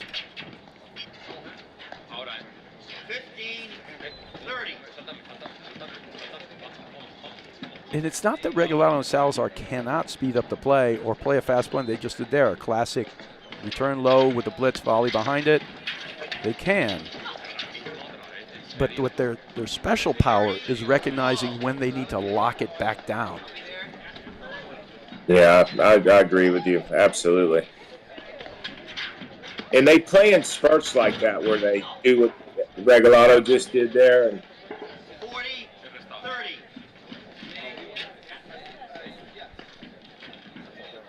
I just think they've had so much success with playing the 101 style, you know, characteristic to them, that why not? I think the answer and why not is it does take a certain mental energy to like do that lockdown mode and control the points with the lob, and it's not. It's more fun to blitz. It's more fun to drive and blitz and to do some other things, and that's really the issue. It takes a specific mental state. For sure.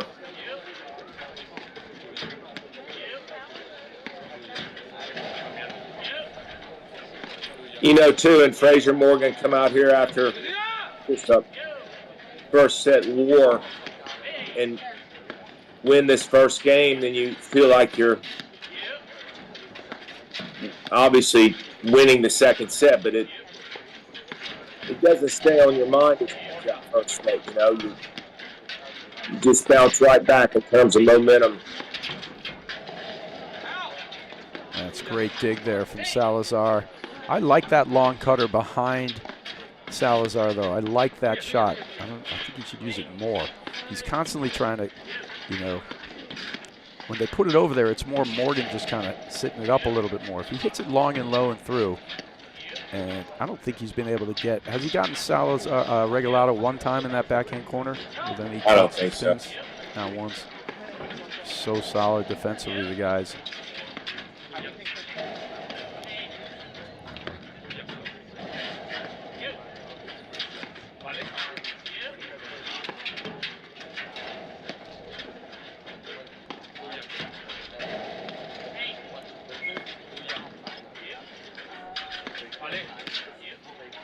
This we're talking about with that's going to be easily played. Transition back.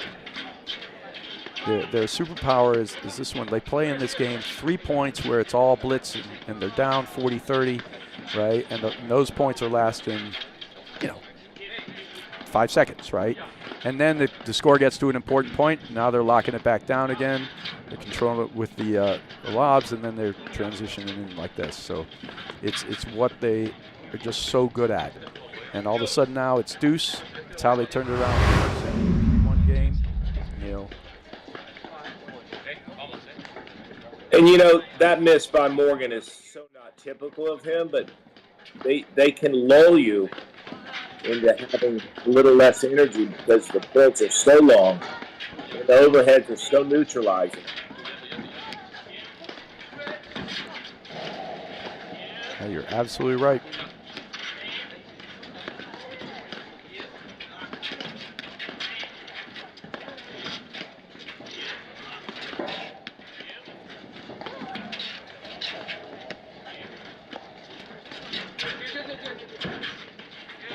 Yeah, that's the one you don't really like, right? Yeah, I don't. I just haven't seen him gain anything from it. Have you? I agree.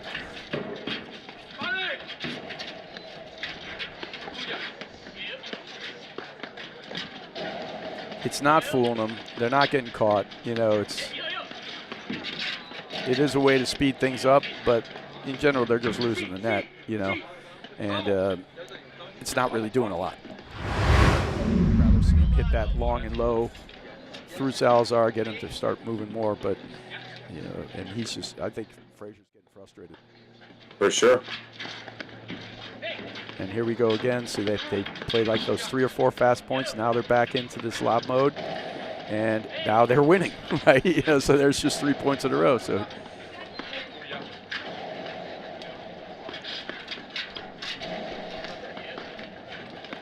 Yeah, it's frustrating as much as you want to say I'm going to grind. You could say it all day long until you're there. Play an hour and 20-minute first set. Yep. That was almost out.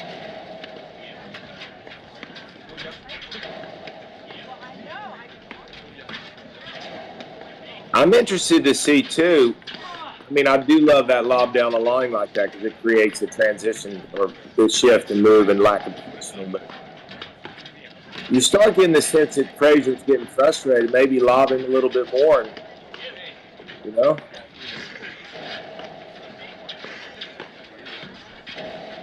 Yeah, he's getting frustrated, but he's still lasting like 20 balls. It's more like he's just getting, you know, his shot clock is dwindling, right? And so you're probably right. You hit him more lobs, and it'll keep dwindling. It's likely it'll keep dwindling, right?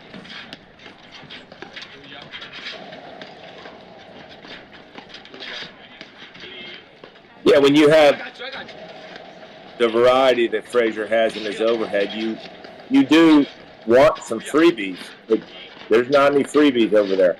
That's the problem.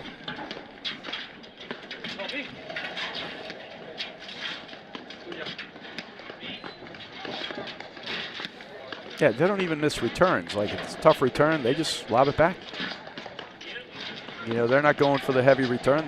They'll hit one if it's in their wheelhouse, but can you even count on one hand how many returns they've missed today? No. Yeah, it's just no freebies, right? A lot of teams will go for the return and miss it. They don't do that. And they certainly don't, you know, I don't think, I can't remember them missing more than maybe one, you know.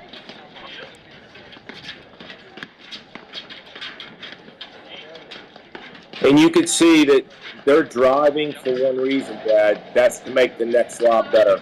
Yep. They're not driving to hit drive after drive. Right, they're driving to push them back in so that you can get the next spot and the next ball. And then when they finally see the one where they can make their move, that's when they're going for the more. But most of it's followed with a blitz and a move quickly behind. It's not even the drive itself that's the killer.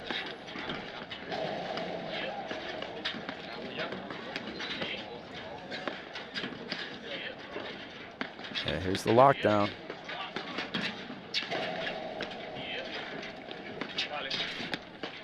Maybe I like that shirt better, Lockdown 101. I like that. There you go. That's it.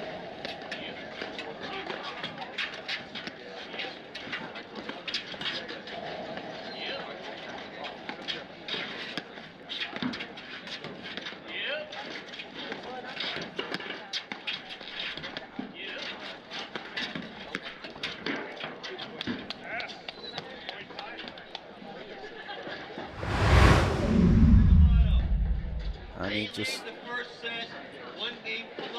it's exactly what they're drawing up. It's just so good. Yep. They got no answer right now, Fraser and Morgan. And it's funny, we talked about that game, and it started out with what did they do in the first 4 points? It was like 3 or 4 blitzes. What was the score? They're down 40-30.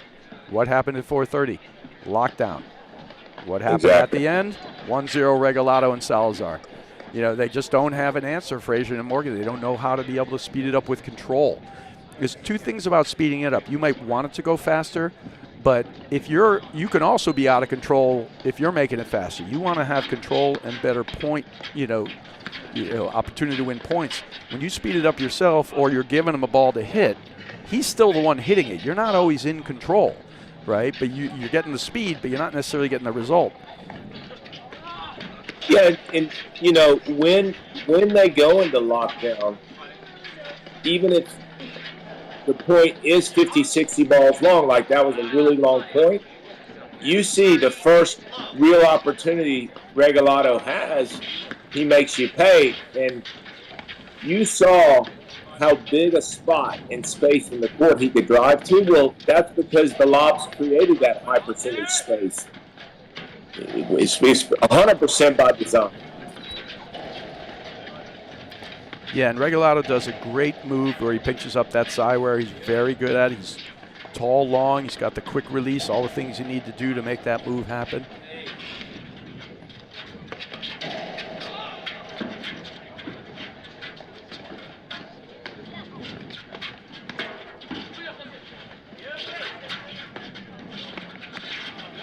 That's just great. And there's the play into the forehand. He read that one. He was moving right into it before they even hit it.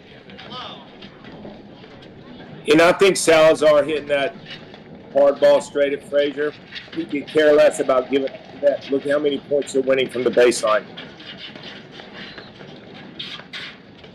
Again, that's designed to give up the net. Yeah, if he gets lucky and he hits it perfectly, maybe it works. Oh, yeah.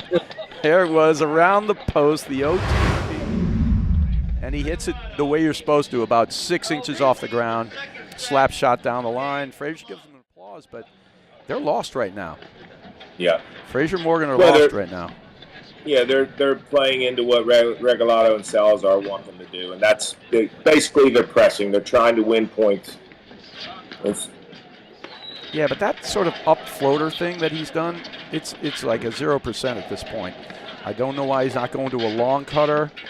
You know, he's doing a lot of this down to up cutters into the side wire, but he's never going. He's a long cutter that goes in through Salazar and then breaks to the right after it hits the screen in the back. You know, I'd like to see him actually add a couple of things. He's doing like a diet of the same shot, none of which are really killing him. Too bad there, but he's really pressing now. And Brad, would you agree from Tyler or Fraser Morgan up 3-1 in the first set? What adjustments have they made? You mean Fraser and Morgan or Fraser Morgan? What adjustments? No, Regalado Salazar, but what if Fraser and Morgan adjusted since they've been up 3-1 in the first set? None. What have they? Yeah, none that I've seen. Have you seen any adjustments? No, I haven't. Yeah.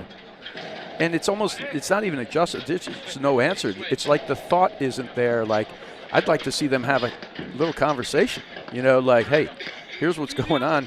You know, every time we get into this mode, they lock it down and then they're controlling with the lobs. We're getting, you know, but this is why we talked earlier about people coming back to watch these matches. Sometimes you're in the moment, you can't see it.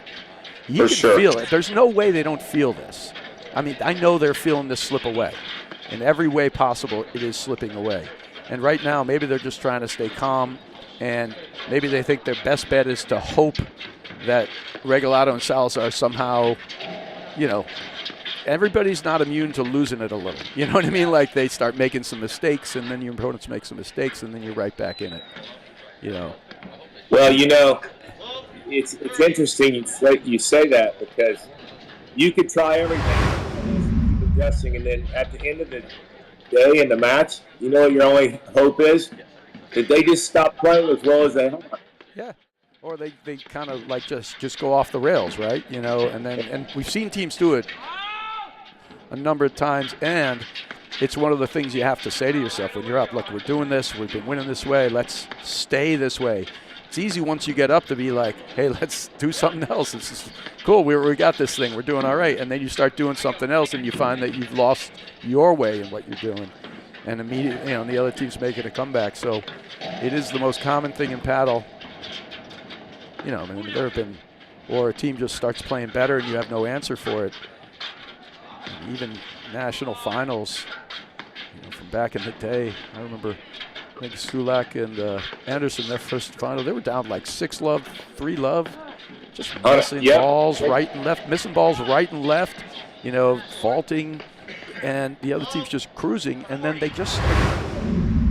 make an adjustment or two, and then once it happened, it was like a shock, you know, and they come right back, win it, and you know, when somebody loses 9 games in a row, I think it's over, but it's not. Any quick change can happen. Yeah, I remember that, man. I remember driving home and Mike Stulak calling us saying, "Why'd you leave?"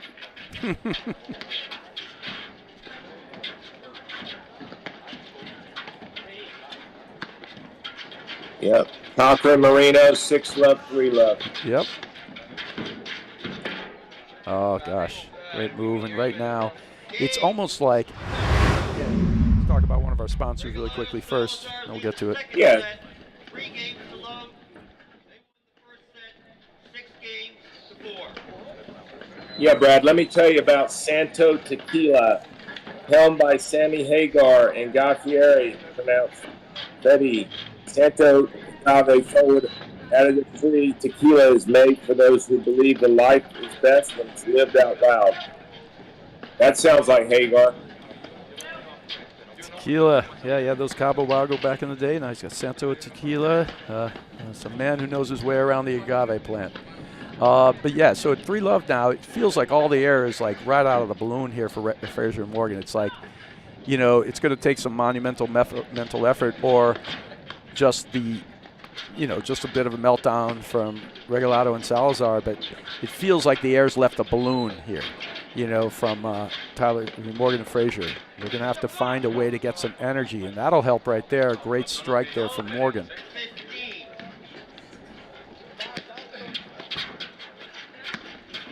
There's a hard one, and that'll help too. If they start speeding this up arbitrarily, that'll be good for Fraser Morgan. This is from Regalado Salazar. We have seen this, but we make a couple uncharacteristic mistakes. They right the ship quickly. They recognize, hey, this isn't our style. But at the same time, I don't mind them trying to be a great frontman. Yeah, no, I get it. And at this point, too, they have a little bit to free. And the one thing they've shown us throughout the day, you have takeaways, is when the moment has gotten big at any time in this match, what have they done? What have they done? They've locked it down, and they've gone into the lobbing control, and then the beautiful spot drive. So when they see these things happening, it doesn't mean they're not going to hit a slammer now, and now they're down 15-30. Like a Cardo, go for a shot, or even hit a cutter. But when the moment has become a real moment, they lock it down.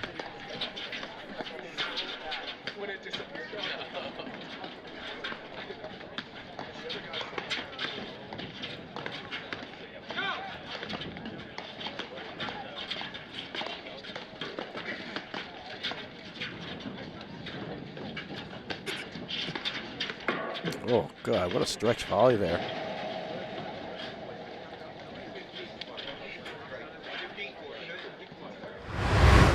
Talk about a little bit without their, like this tag, they're just kind of milling around the net. He's reaching for a ball that really probably isn't even his, but their length and their hands just allow him to do it. And it's one of the things that, we talk about the way and the right way to do things, and as pros, you're a pro, and as well,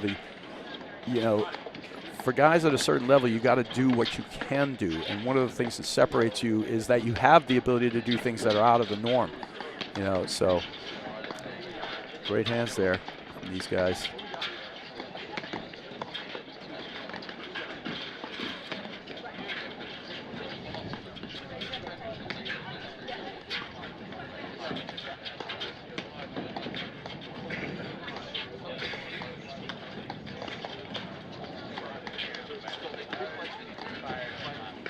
And again, these guys get away with both playing side by side.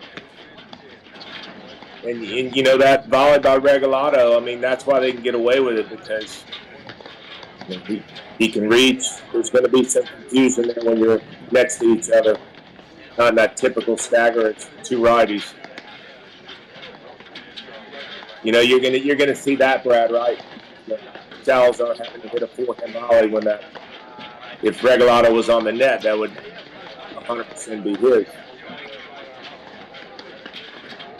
All right, so it's a big moment here, 30-all. I don't know, Guy. Is this a must-win game here for Morgan and Fraser? For sure. I think it is. I think 4-love it's a mental hurdle that I don't know that they can cross. 3-1, it's like, okay, we can manage this. We had a bad moment there, but from 3-1 down, we're now running at 8-1, right? For Regalado and Salazar, and it's just the bleeding has to stop, and I think at 4-1 it's just it's too much blood loss, I guess I'll go with.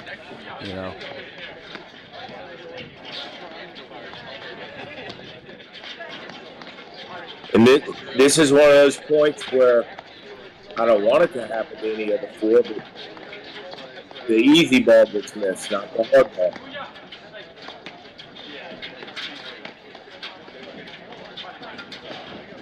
And what's funny about a match like this, even though it's let's say it turns out, you see a score that could be 6-4, 6-1 or something like that, which of course, a long way from that. But if it does, it sort of makes you feel like it makes you feel like it was an easy match. But there were moments in this match, and where they just completely turned over. All right, so that's a big, huge game there for Fraser Morgan. Gives him a little life. Huge game. I like this, just that they're starting with an Aussie just for a different look.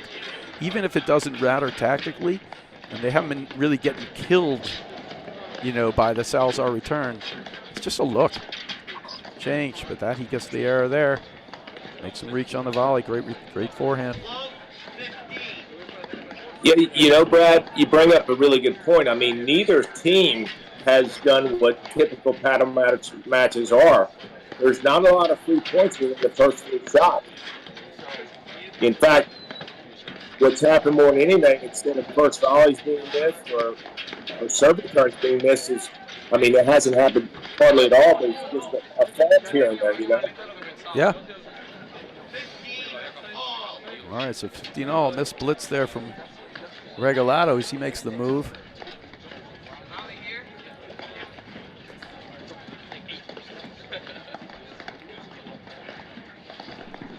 Yeah, you know, maybe they create some type of serve return error, just like I was going to say by that formation. So when have we seen that last?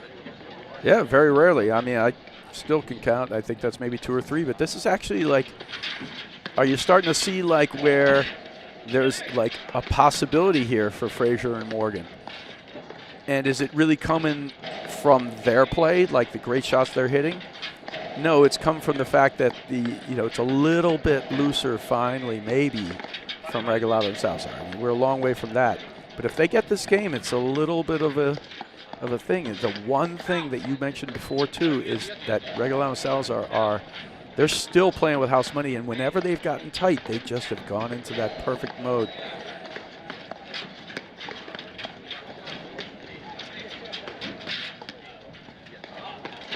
I'm just interested to see if they'll stop hitting that ball over to Salazar's forehand. I don't mind that one, because it's right at him and deep. And I agree with you, Brad. I think Fraser, that type of cutter there. Yes, that's what I want to see him hit. Yeah. I want him to stop hitting that down up one. It's doing nothing. And the undercutter is not helping him.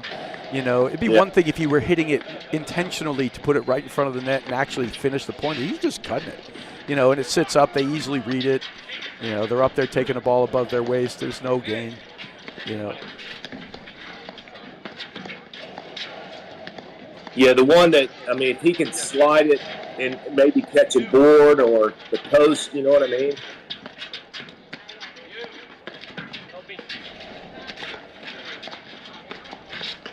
Yeah, that cutter. Yeah, there, but I'd like that actually at the deuce side post and that Salazar a little bit here and there. For sure. You know, depending if he's going too far to his right, no, because that's too far to cover to switch over in case Salazar gets any type of hit on it. But, you know, it's just changing it up a little, and it's these little changes that are going to make the difference. Good stick. Yeah, on the deuce side, when you hit that cutter, it's hard to know which way to go. Because the first thing you have to do is get out of the way of it. Yeah, left or right, right? And you can misplay that. And if he can get it to do it, then I know he can do it, where he's spinning it around, where it's going to hit the screen and then come back a little to his right. It makes the choice even that much harder. Wow, he stabbed volleys. Gotta be careful with that. Yeah, but oh, bad miss there. All right, creeping in. They get this thing to 3-2.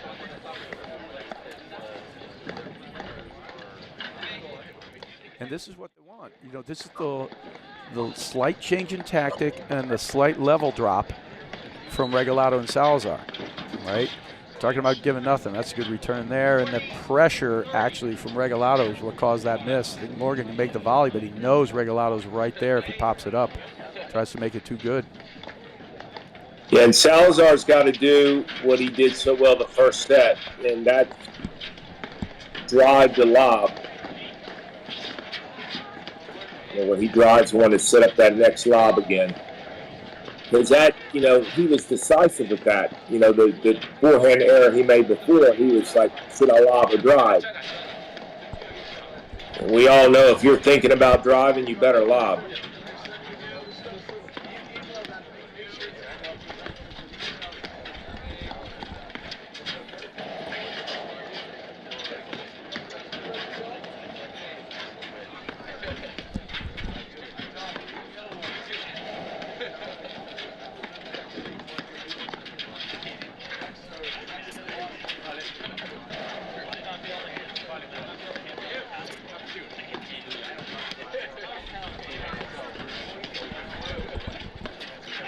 Yeah, another live streaming court. We'll see if we can get some other quarterfinal scores too. Well, they haven't started yet. The other live stream, they just split sets. Christian and West against the number 1 seeds of Durant and Mitchell. More men's quarterfinals starting up after this. So, like we said, it's going to be action all day long. Perfect paddle day out there. They really did a special job out here at the country club. It's a club. It's so storied. The whole place is incredibly beautiful. It's got these beautiful yellow colonial buildings, and it's like a village in here. They got an amazing curling facility, 5 indoor tennis courts. You know, really is a special club. It's been around for one of the first country clubs in America as well, since 18. All right, let's see this volley's question here. I can't tell what the umpire said there. Call it in. We got deuce. Sorry, call it out. No, good volley there from Morgan. He didn't pop it up. He kept it low enough, and Regalado tried to force the volley right at Morgan. Not easy to hit him. Gets out of the way, and that's long, so. No. Went for the winning volley behind him. Now it's deuce. I do like that play on the big points to go down the line. I like it. Right at the net, man. He's used it very sparingly today. It's actually one of the few times. I mean, Fraser was right there, too. He just went for the offensive volley behind him. Yeah, I think he's used it twice, and both times it worked. Yeah.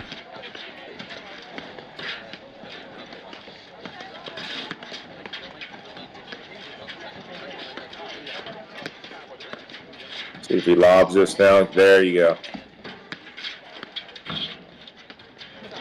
Yeah, you see drive lob, drive lob.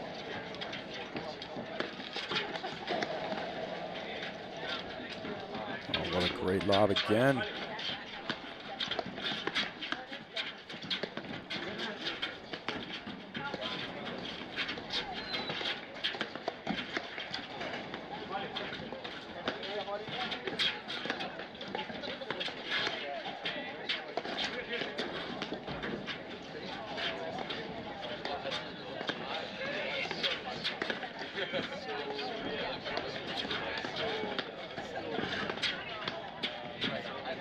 And we've seen lockdown mode a little bit, you know, about, and we've been mostly referring a lot to their backcourt play, but they kind of do it at the net some of the time too.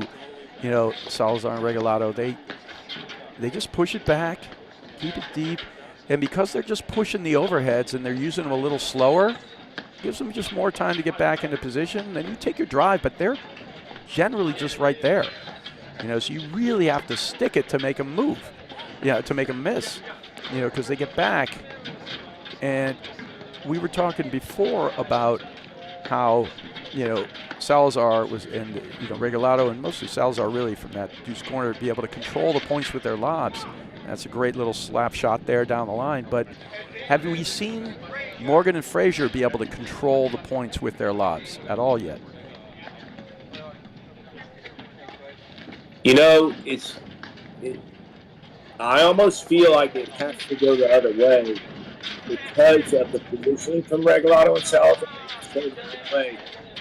They need to change the lob to drive ratio where they are driving in order for their lobs to be better, because when you have two people standing on the service line, it's tough. I mean, they're hitting all the overheads off their front foot, so, you know, the lockdown that we've talked about, yeah, it exists from Regalado, Salazar, from the baseline and the net, because look where they're standing. Yeah. Even there, that's a good lob. So, and we haven't seen Regalado hit that one drop volley. I thought I would see it more here, but, you know, you're right. Morgan and Fraser haven't given much to do that with, but I think they've got to speed up the point where they're pulling them in and then can push them back, and that'll even cause more confusion.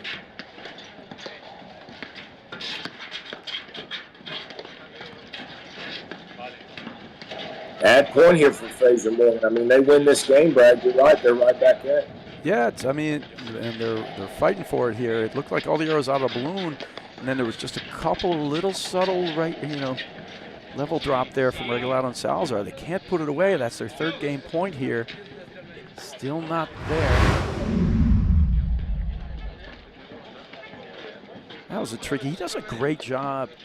You know, Regalado, he has great hands. He holds his shot a little. Like that to me looked like he might have pushed lob it, and he kind of slaps it right down at Morgan's feet. And that disguise and that ability to hold your shot with a minimal backswing is, you know, it's not talked about enough. And a lot of the best players have it. And it just, if you can hold a beat and make your opponents have to guess, it's such a difference. Yeah, I think I'd rather see a drive off the deck rather than off the screen and not know what's coming. Like he held it there, and then you're right, he just snapped it.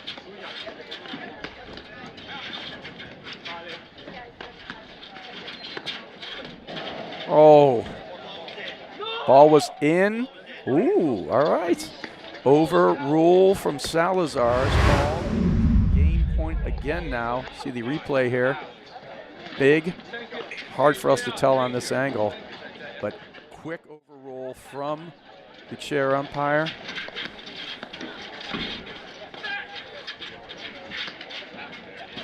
Yeah, it's tough to see it when it's that quick, but it looked like it caught 3 lines in the corner. And that's a big moment there. It's from break point to another game point here for Fraser Morgan. At this point, they're kind of all must-win games to me, but they got to get it even first. Once they get it even, then the must-win is going to stop on my end. Well, you're starting to see it here too. A little bit. You see the driving the lob. I like that.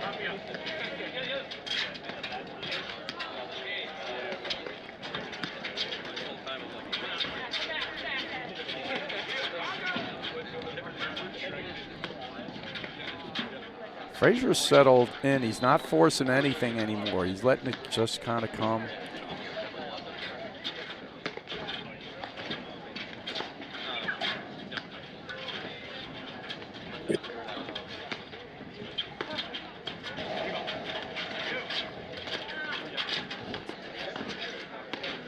Transitioning through, the players know exactly when to go back.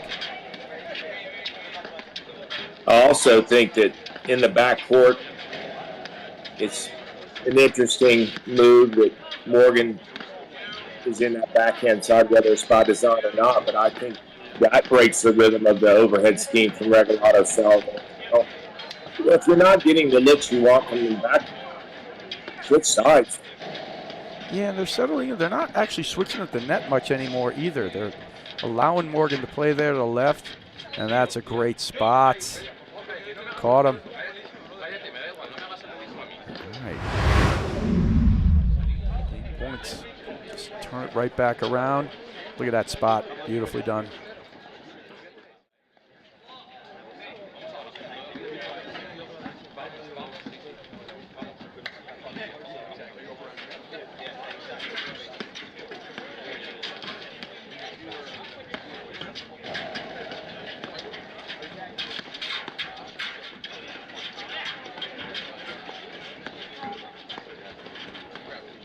See if they switch back or stay here. I say they stay. Yeah, I think they're kind of not looking to, you know, let the play come to them a little more. And they can play this way, no problem. You get Fraser's backhand in the middle, Morgan's forehand. That middle of the court's a very dangerous place. The Morgan forehand's actually stronger than the Fraser forehand. For sure.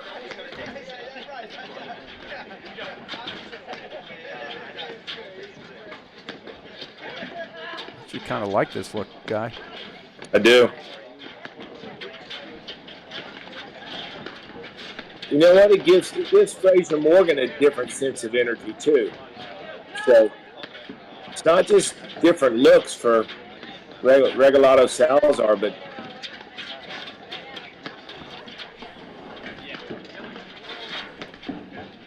you know, it's funny how this match has gone into these little pockets. You know, it was a fast 2-0, right?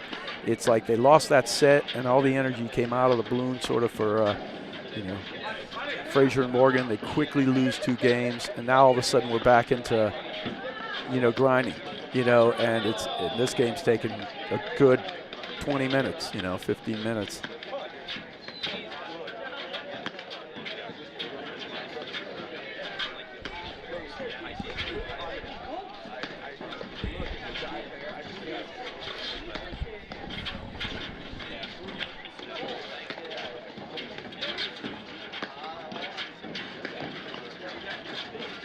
And these are the overheads we were talking about. As good as those lobs are from Fraser Morgan, watch them all. Watch Regalado Salazar. They're hitting most of these lobs off their front foot. So. Yep. Yeah, and there's two reasons. Look where Salazar is. He's like at the service line almost. They're hanging back, so they got to draw him in a little bit. They're also they're quite tall, both those guys. So it's one thing to lob a ball over Adam Morgan. These guys got about a good 5 inches on him. It's easier to push him back. These guys, if you don't drive them in, force them to close, it's going to be hard to get them off, right? Because they just stand at the service line area, kind of in the middle to the back of the box, which is a great thing to be able to do because, like you said, you can hit all your overheads on the front foot. And when you get to do that, you get the opportunity to attack and control more.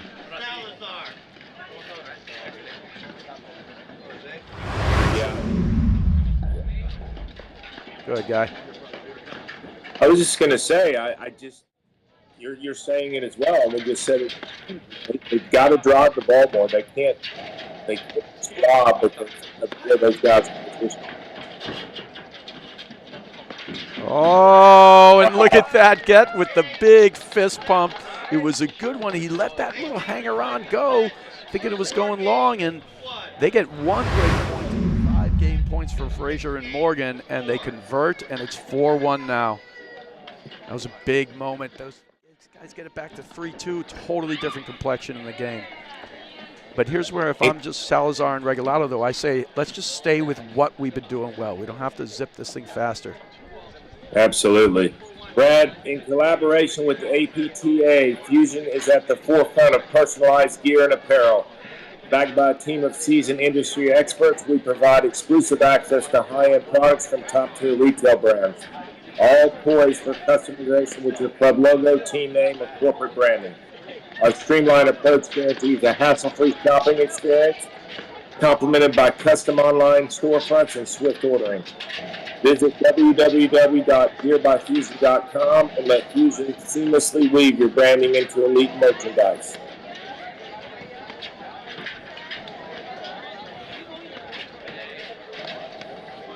All right, so a great break of serve there from Regalado and Salazar. And Fraser Morgan just so close to making this thing a 3-2 and bringing it back. A little scoreboard pressure on the other guys.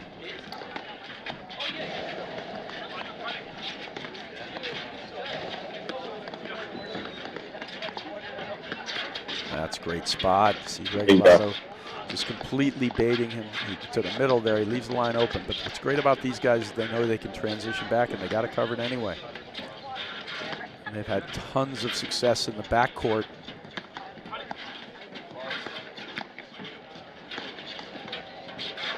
Brad, what do you think about Morgan and Fraser hitting some shorter volleys to bait them in to drive where they can volley behind them? Yeah, I mean, it certainly could work. Wow, that's just masterful control of, and he's got such good hands, Regalado. Goes lap overhead, brings him up the line, gets him to chase, and then he's in the middle looking for that ball, and he perfectly plays it. I'm not sure why Morgan ran forward, though. Morgan should have been on the backcourt, on the back line. If Morgan was back where he was supposed to be, he wouldn't have been able to put that ball behind him so well.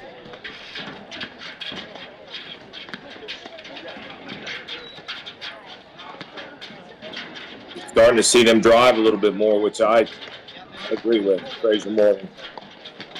Yeah, and going back to your point about volleying short, yeah, I don't mind it at all. They haven't found a way to get these guys to play in a tempo that works for them. That's a play right there, good move, and that's you talking about volley behind. But that was more exactly that was a position thing. But I agree, they got to find something that's going to work.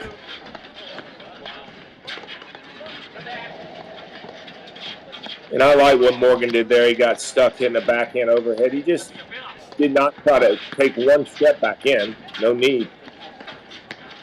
I'm not so sure. I don't like it better, or they haven't even had more success with Morgan on the left, because we've really had no cut overheads make a difference out of Tyler Fraser. And the attacking overheads, since they're not a thing, when they're in this position, they're able to seemingly get them out of. Here's where it's going to start, right here. And then they're going to move the lot. They're pushing them back away. When you put Fraser the other way, he's sort of more on top of the net, and he's the better shutdown volleyer.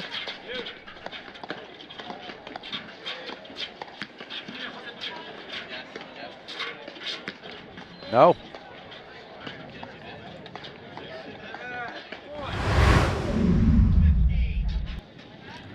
30-15.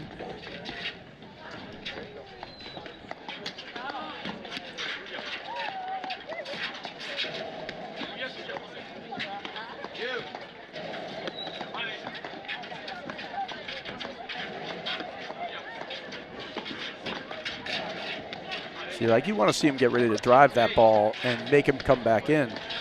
Absolutely. I can't disagree with you there a little bit. Oh, just a great ball in the crease. What a get from Morgan.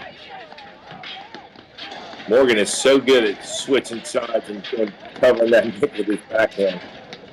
And those balls that are hitting the nick over there 4 or 5 times are going parallel to that wire. That's good. That's wide. Good spot there. Quick backhand down the line. Yep. That's the type of point Fraser Morgan want to play. Oh, poach move. What a good transition back, though.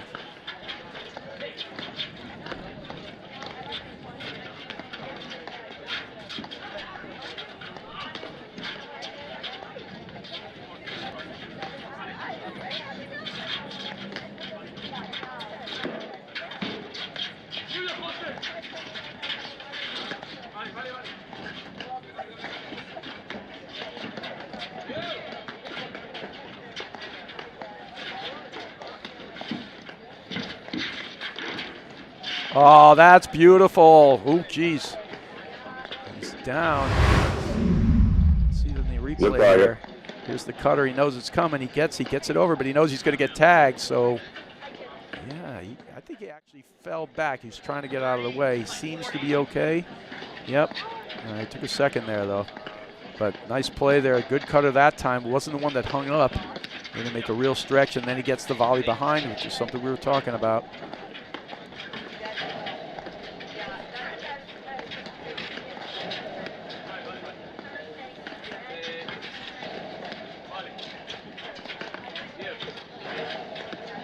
I think at the end of the day, too, Brad, what we're trying to say in a bunch of different ways is you don't want to play Regalado, Salazar slow. I mean, that is their tempo that they control matches with.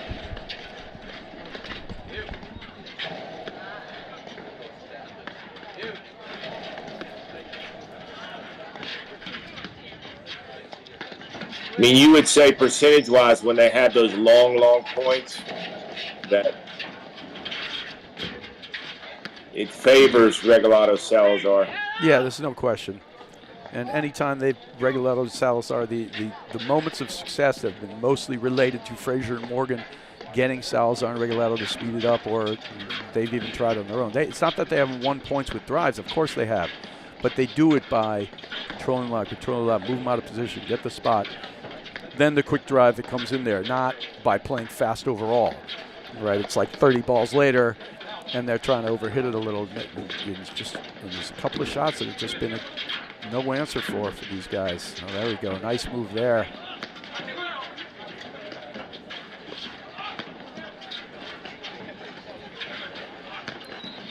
And you'll see when Fraser and Morgan are on the baseline, they're intentionally switching out now, where Morgan's in the backhand and Fraser on the forehand side, which I think is good adjustment. So even though they're down 4-1, they're still trying to adjust, and that's great.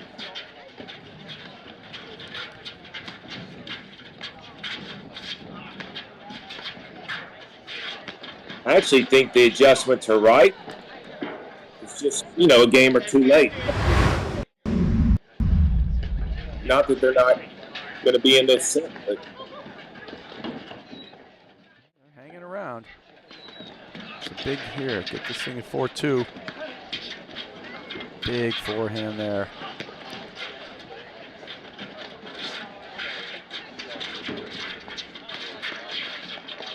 That's going to be troubles. What a dig, but no good. that's the other thing too, Brad. You know, these guys just new on the scene. I mean, it's hard to even say that. I mean, it's just how they're playing the game so early in their careers, but covering spins like that. You know, Fraser slash cut overhead is one of the best in the game. I mean, they're not fooled by any of it. Yeah, but today I think he's not been using enough variety with it. He's been sticking with mostly two. The sort of that undercut that's going up and short, and sort of the down into the side screen one a little bit, you know, to the outside. He hasn't really used that long one enough. I think he hasn't shown enough variety to put in the washing machine. In fact, I think that's been one of the big differences in the match. You know, we talked early on that one of the possible differences, Fraser's got one of the better overheads on the court, but he really has not made a difference with it. Yeah, actually, it's kind of, I mean, you know, it takes a lot more effort to hit those cutters. I mean, it wears you out, it frustrates you if you're not. It's a different energy when you're hitting them and it's getting you nowhere than when you're hitting them and winning those 3 points. Mentally, it's huge. Yeah.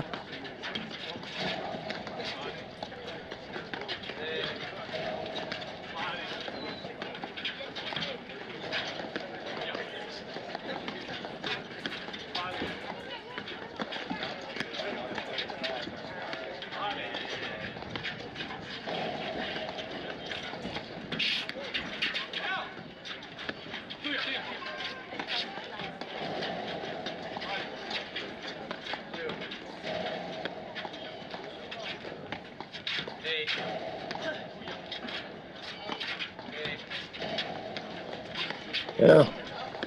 Morgan and Fraser are staying here. I thought they'd switch. See if their point goes on if they do.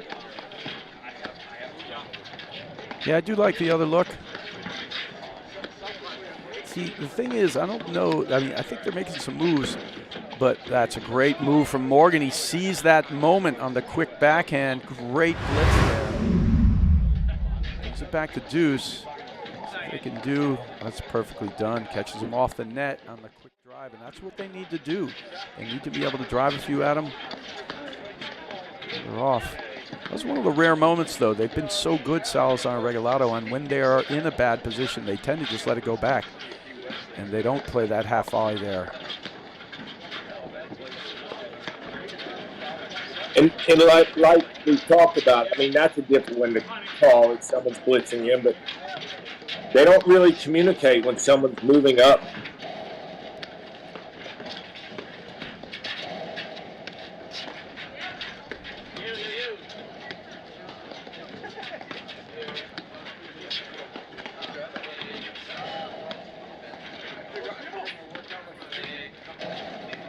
We've seen it over and over again when matches get tight. This is the style that Regalado and Salazar go for. Oh, great lead. Good call there from his teammate. Ball's out by a couple inches, and another game point here for Regalado and Salazar. Once again, there's Salazar serving.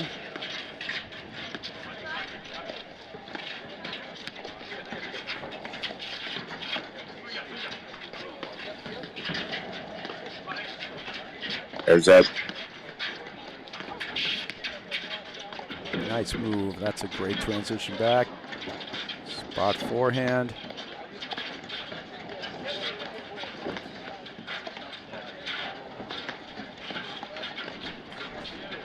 See if Morgan and them are careful about doing that. Let's not let that cost us on this point.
And as long as this point is, you'll see Regalado and Salazar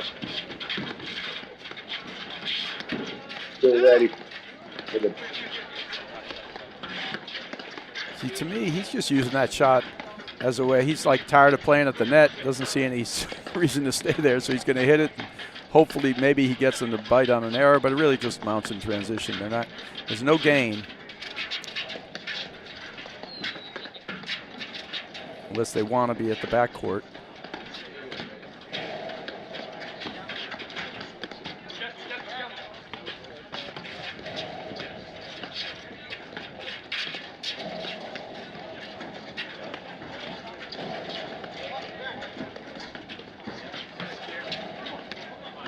Switching the backcourt, I like it. Yep.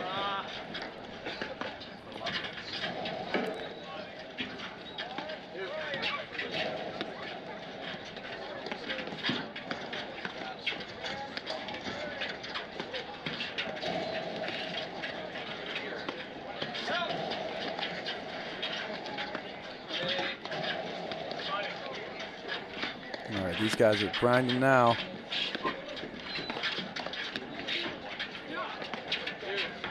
That's a great lob. I thought that ball might go long. Same. You know, too, and even if Fraser Morgan aren't going to drive, just showing them that they could, something's got to get them to pull in where their lobs are more effective. It's going to get hit. Nice cutoff there from Regalado. He's going to roll at the crease. Yep. Those were all the right shots. Now he's going to get a little antsy and just play that shot to speed it up. Neither team can seemingly affect the other team from the back to the front. So they throw in this cutter overhead just to promote some sort of movement in transition. And also because they feel really comfortable going back. Yeah, they're just trying to change the speed of the point. And maybe create some silly error 2 or 3 balls later, you know? Yeah.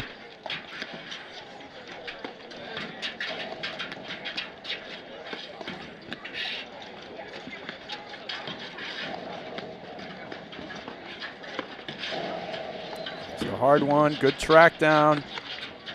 Another transition back and forth, but players just, that's just doing it for the very reason of just speed it up, get it moving, change it.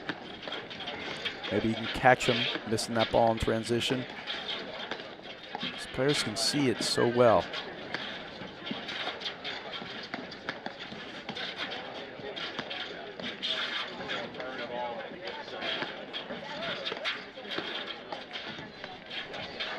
This point's been going. And that's just how it is. Yeah, I mean, we've seen it. You know, in these long points, it's the easy one. All right, but, you know, yeah, go ahead, Guy. Yeah, mentally just getting worn out with those types of long, drawn-out points.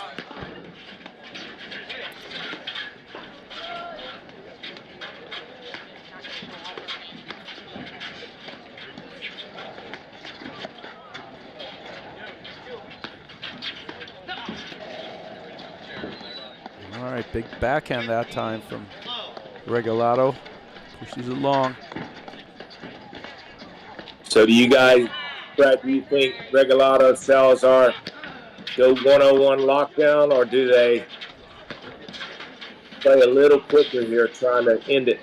I have to think they want to end this thing. You know, anytime they've really tried to get too far out of their zone, it hasn't been the best thing for them. It's been the only times we've seen opportunities actually for Fraser Morgan. And yeah, I have to think that they will just stay in this lockdown mode and just close this thing out. And one of the things they seem to have in reserve is this ability to do it.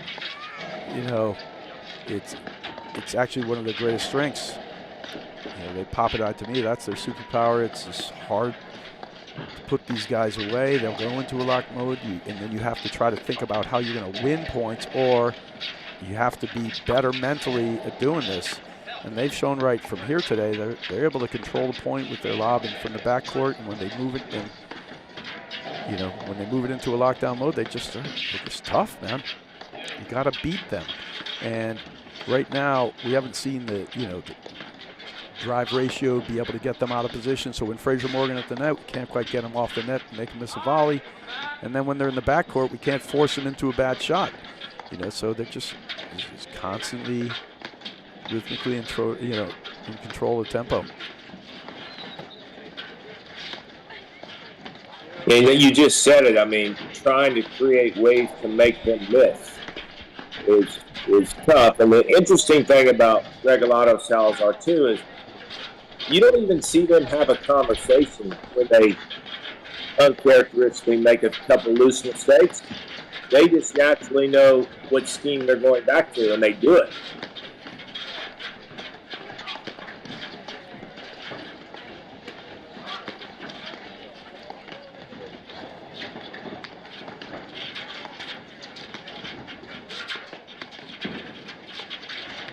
That's great. Slap forward, backhand through the middle, but set it up with the wide ball. Nice chase from Morgan. He's gotten much better at chasing that down. You know, at various times in his career, people have gotten him with some waterfalls or with the hard overhead. Get him twisted a little. He's chasing it out really well today. I mean,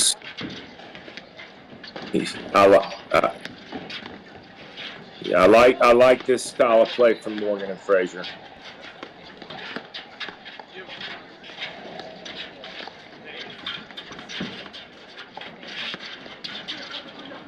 That's a good rip, and that'll force the error. Great job.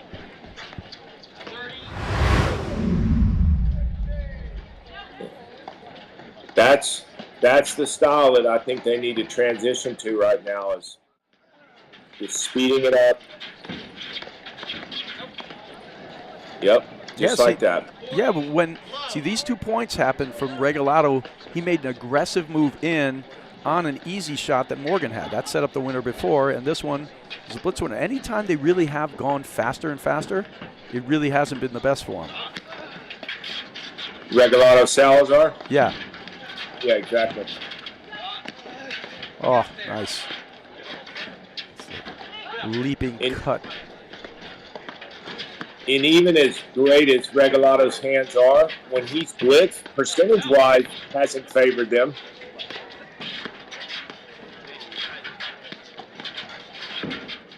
Oh, he's going hard. Oh, Morgan just stretched out. I still don't think anyone gets more steps in per match than Adam Morgan. He's just always moving. That's beyond the workout you saw. Like some players, you watch them move and they just kind of hang in one step here and one step there. That's a great game from Fraser Morgan. And a little off script. The second set, 5 games to 2. They won the first set, 6 games to 4. So, Brad, okay, down 6-4, 5-2. Are you recognizing that you just won that last game from the baseline? Or are you, I mean, my point is... Yeah, should they stay back? Yeah. No, I say yeah. I don't disagree with you. I'd like to stay back, and I like them staying on the other sides, or at least switching at least a couple of times at the point, to make that move. I think they're more dangerous that way in the backcourt. They haven't shown that they can, attack that side screen or get Morgan out of position. When you put Morgan's forehand in the middle and the Fraser backhand in the middle, it seems to work well. And here's going to be the moment. I mean, obviously they're all must-win games at this point, but it's just been, they haven't been able to. Most of the times they've made their moves, Fraser and Morgan, it hasn't solely been on them controlling it. It's also been Regalado and Salazar sort of losing track of their tempo a little bit. They haven't just been able to take control of this match. Outside of 3-1, they have not been in control, right? And it's just been slipping away. So the problem is, it seems like whatever they're doing, Fraser and Morgan, it needs to be sort of helped out by Regalado and Salazar. I haven't seen them find a way to actually gain control. You know, we talked about changing the drive lob rate. He did go for a drive there, but because it's a miss, you know, they haven't been able to lob him out of position. But staying back has been better for him. They have not hurt him from the net at all.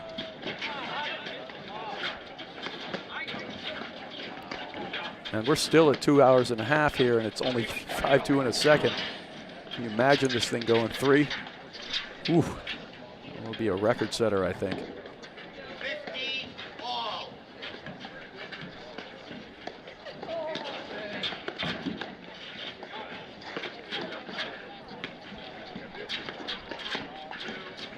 See, I don't mind that little probe and drive from Fraser there. I mean, it's good at booking in. Yeah, it's bringing him back in a little bit, and maybe it creates a little something, as long as he's not waiting there for a drop volley or an offensive one, and he's off the net, so it's totally safe.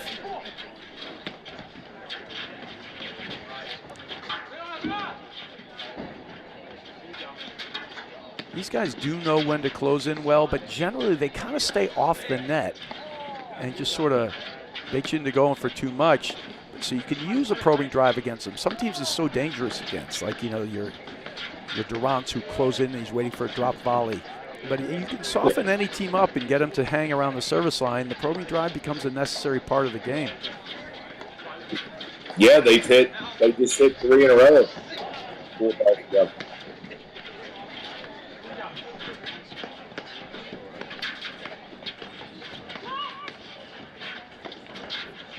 Yep, I like this. Yeah, because they're creating the movement that they haven't really done that much of. He pushed them in, pushed them back.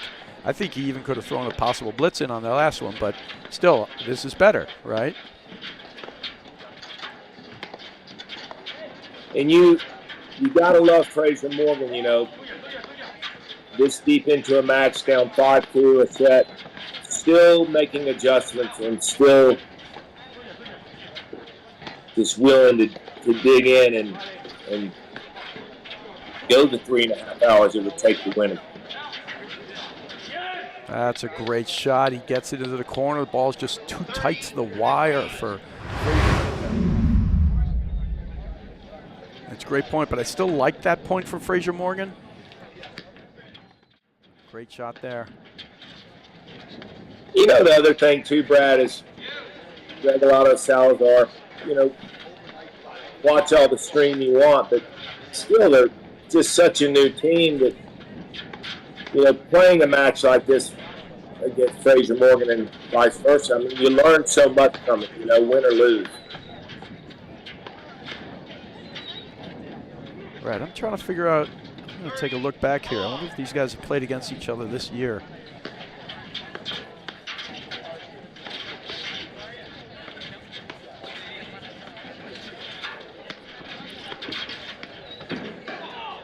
Nice. 30-40.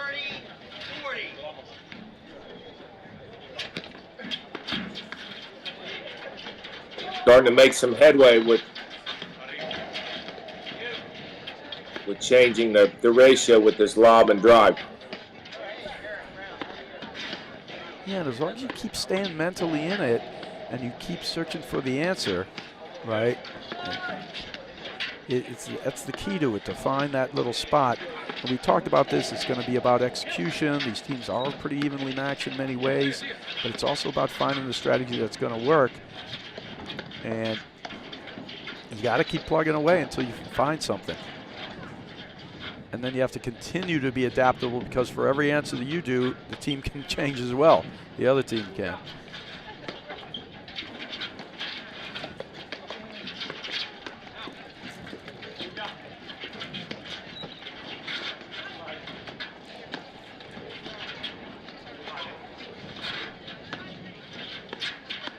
Almost like Salazar even aiming for that nick on some of these rollers and overheads. I'm sure he's trying. Good bail there. Perfect recognition. He knows Fraser's got an overhead. He's not going to challenge it. He goes back. Just smart. You know, and I think we can talk about one thing or another, but when it's all said and done, they just give you so little. And it's, in many matches, you're counting on your opponents missing a return, or you're counting on getting a point here and there. The amount of free points they give you is minimal. That's the overhead I've been wanting to see all day long. I agree. All day long, and he's had more opportunities than that, just that one. He just has not pulled it out, but that was a great game for Fraser Morgan. I like it. I don't think anyone got off strip, but they actually added a little to their script, Fraser Morgan. Better drive ratios, little movement. I even love that play. Create some looks, create the movement.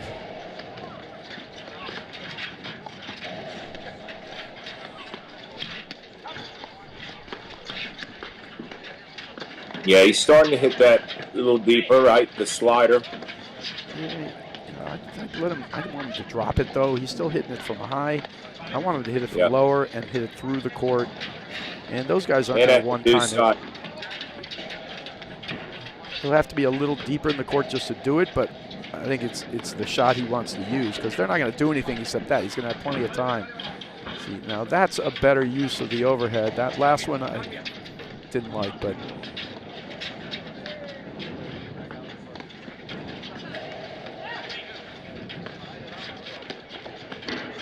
Oh, he just stretches.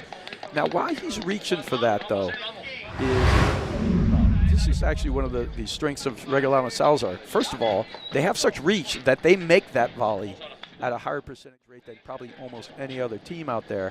Second of all, they just let it go through, and the other guy gets it all the time. Again, it goes back to not losing points. Whereas that one there, if he lets it go, are they going to lose the point guy? They're not, right? Because Morgan's going to get it from the back. Yeah, and there's no angle. So if he's going to shrink the middle a little bit, let it go. Yeah. Here he's just forcing it. I'm not sure. See, that one again. Go back, let it drop, hit the long through, not the up cutter. He's hitting that one around 430 at the contact point. He's going up first. I want him to hit the one from the mid and just go right through the court.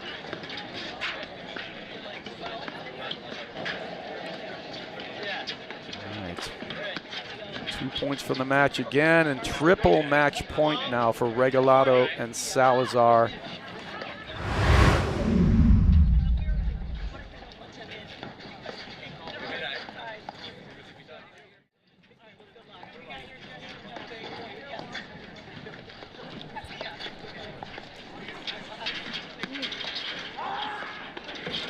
Oh, big ball there.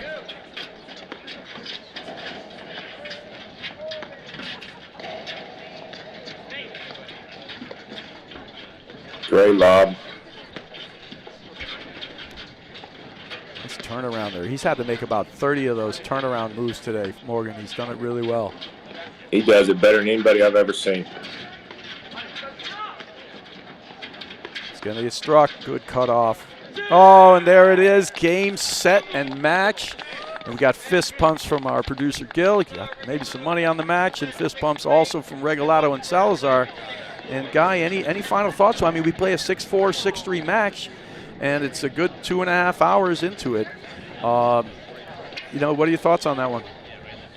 Yeah, we said it from the beginning. It's going to be that long of a match, and two similar teams, but Regalado, Salazar, I mean, we've said it numerous times during the match, just have this way of getting into a mode where they simply don't miss, and it makes the other team feel like they have to do so much to win a point.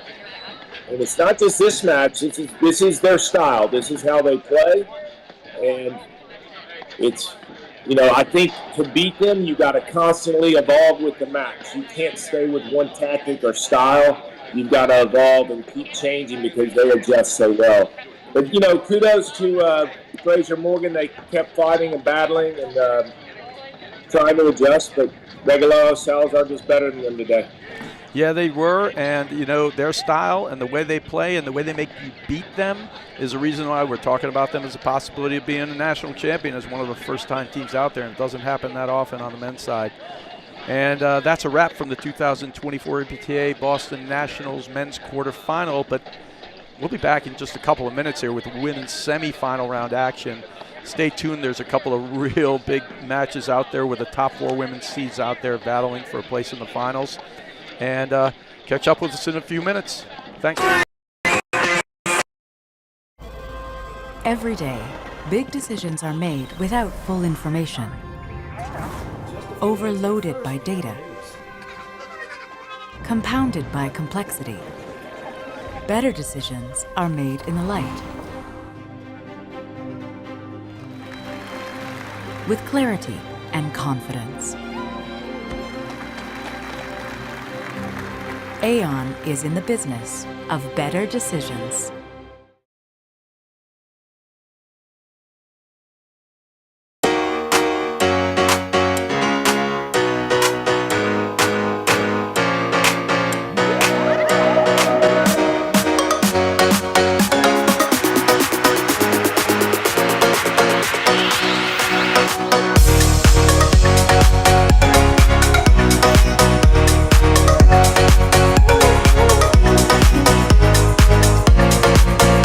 What I love most about the volley machine is I can come down here and work on my game when I can't find friends. Volley and I have been dating for several months now, and things are getting pretty serious. My favorite thing about the volley trainer is to be able to work on the target, contact window, and tool all in my vision. That footage. Do you see it yet? No, what do I have to click? So you're in the right room. There should be an option to watch stream. I know, I'm looking for that. Why don't I see that?